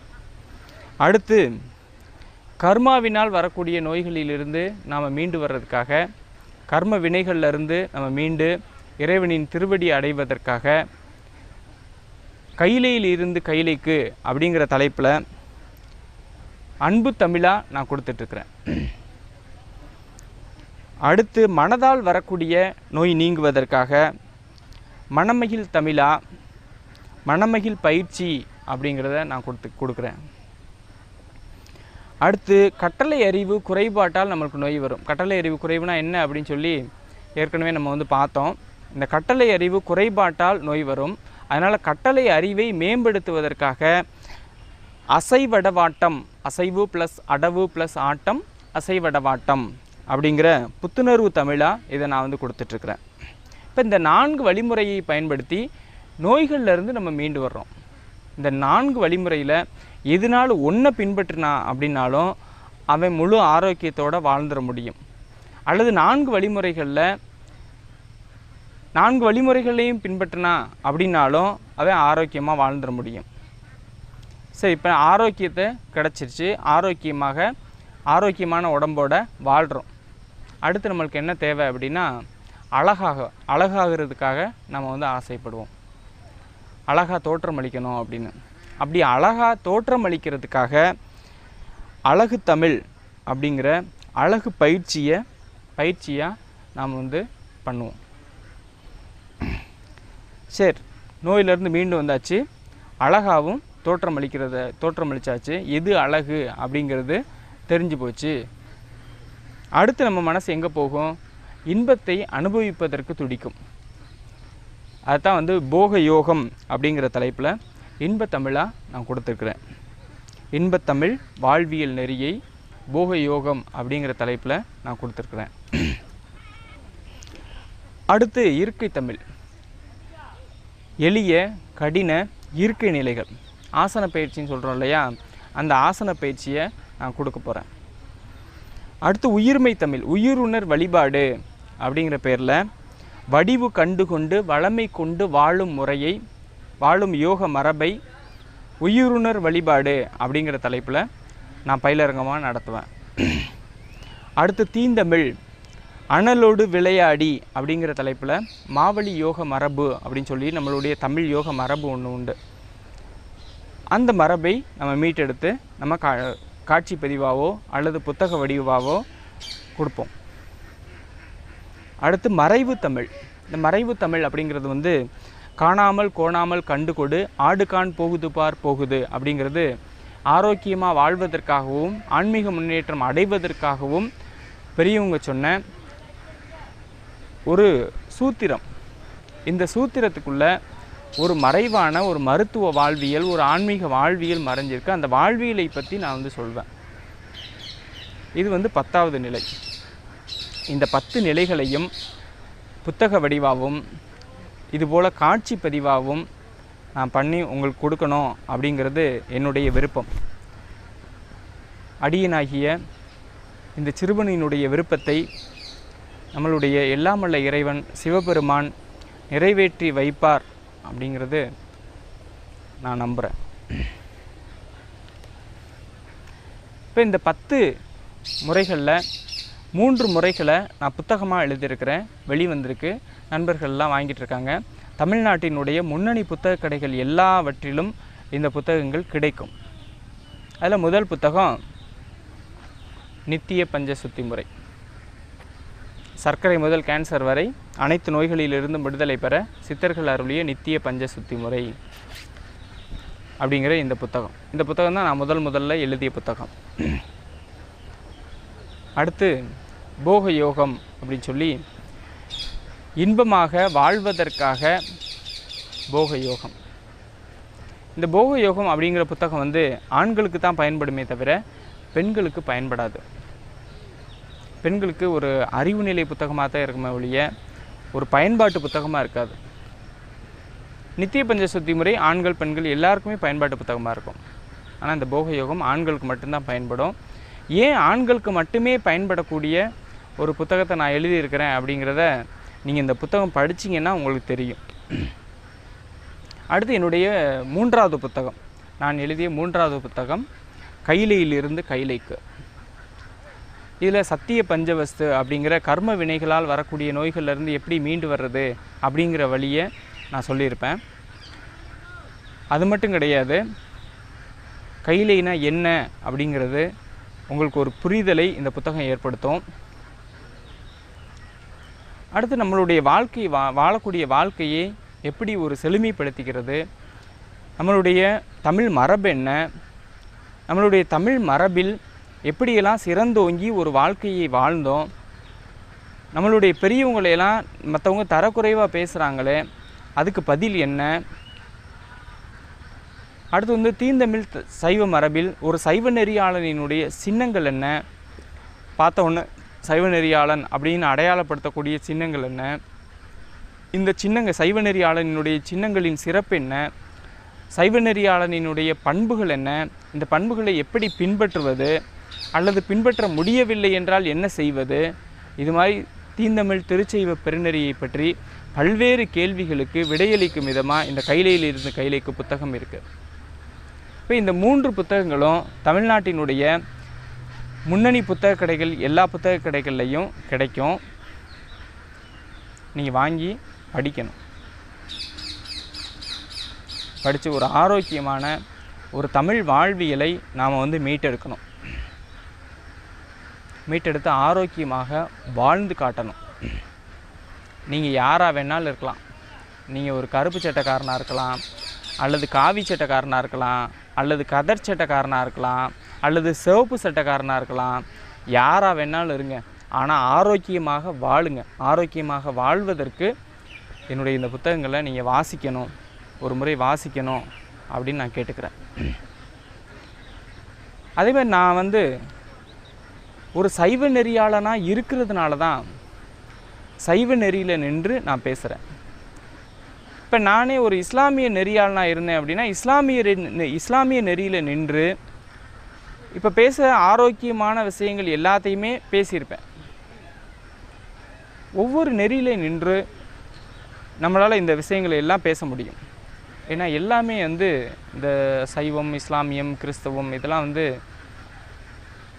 ஒரு மார்க்கம்தான், மதம் அல்ல, ஒரு நெறி தான். பகுத்தறிவு அப்படிங்கிறது ஒரு நெறி. நீங்கள் எந்த நெறியை சேர்ந்தவராக இருந்தாலும் சரி, பகுத்தறிவு நெறியாக இருந்தாலும் சரி, இஸ்லாமிய நெறியாக இருந்தாலும் சரி, கிறிஸ்துவ நெறியாக இருந்தாலும் சரி, சைவ நெறியாக இருந்தாலும் சரி, எந்த நெறியை சேர்ந்தவர்களாக இருந்தாலும் சரி, நீங்கள் ஆரோக்கியமாக வாழணும் அப்படிங்கிறது முக்கியம். அப்படி நீங்கள் ஆரோக்கியமாக வாழ்வதற்கு நித்திய பஞ்சசுத்தி முறையை பின்பற்றுங்க. அடுத்து இந்த நித்திய பஞ்ச சுத்தி முறை அப்படிங்கிற இந்த காட்சி பதிவை நம்ம பண்ணுறதுக்காக பல்வேறு நண்பர்கள் பல்வேறு வகையில் தூண்டுகோலாக அமைஞ்சாங்க. நிறைய பேர் கேட்டுக்கிட்டே இருந்தாங்க, என்னுடைய புத்தகங்கள் படிச்சுட்டு இதை வந்து காட்சி பதிவாக பண்ணி கொடுங்க, காட்சி பதிவாக பண்ணி கொடுங்க, நாங்கள் வந்து பார்த்து தெரிஞ்சுக்கிறணும், நீங்கள் சொல்லி தெரியணும், நீங்கள் எழுதி தெரிஞ்சிச்சு அடுத்து நீங்களே சொல்லி தெரியணும், அதனால் உங்களுடைய பயிலரங்கத்துக்கு வரணும், அல்லது உங்களுடைய பயிலரங்கத்துக்கு வர முடியாத சூழலில் இருக்கோம், நீங்கள் இதை ஒரு காட்சி பதிவாக பண்ணி அனுப்பிச்சிங்க அப்படின்னா நாங்கள் வீட்டில் இருந்தே நாங்கள் அதை வந்து தெரிஞ்சுக்கிடுவோம், நீங்கள் சொல்லி தெரிஞ்சுக்கிடுவோம் அப்படின்னு நிறையா பேர் கேட்டிருந்தாங்க. அவங்களுடைய வேண்டுகோளையெல்லாம் ஏற்று அவங்களினுடைய தூண்டுதலின் பேரில் இந்த காட்சி பதிவு தயாராகிருக்கு. இதுக்கு நிறைய நண்பர்கள் உதவி இருக்கிறாங்க. தமிழ்நாட்டினுடைய பல்வேறு பகுதிகளில் இருக்கக்கூடிய பல்வேறு நண்பர்கள் பல்வேறு விதமாக எனக்கு உதவி செஞ்சுருக்கிறாங்க, தூண்டுகோலாக அமைஞ்சிருக்கிறாங்க. அவங்க எல்லாருக்கும் சிவனருள் கிட்டணும், சிவபெருமானினுடைய பேரருள் கிட்டணும், ஒரு இன்பமான ஒரு வாழ்வியல் அமையணும் அப்படின்னு சிவபெருமான்கிட்ட நான் வேண்டிக்கிறேன். தென்னாடுடைய சிவனே போற்றி, எந்நாட்டவர்க்கும் இறைவா போற்றி, ஏகம்பத்துரை எந்தாய் போற்றி, பாகம் பெண்ணொரு ஆனாய் போற்றி, அண்ணாமலையம் அண்ணா போற்றி, கண்ணாரமுத கடலே போற்றி, பராய்த்துறை மேவிய பரனே போற்றி, சிராப்பள்ளி மேவிய சிவனே போற்றி, ஆடக மதுரை அரசே போற்றி, குடல் இலங்கு குருமணி போற்றி, ஆளமுண்ட ஐயா போற்றி, ஆளி கண்ட அழகா போற்றி, தீந்தமிழ் சைவ மரபே போற்றி, திருந்திய சைவ நெறியே போற்றி, காவாய் கனகத்திரளே போற்றி, கைலை மலையானே போற்றி போற்றி, திருச்சிற்றம்பலம் நமச்சிவாய.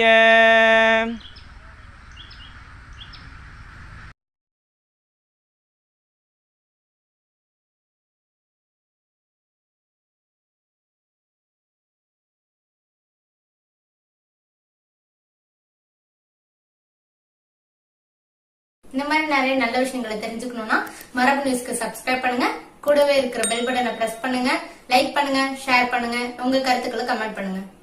மரபு சார்ந்த நல்ல பொருட்கள் வாங்க நல்ல இடம்.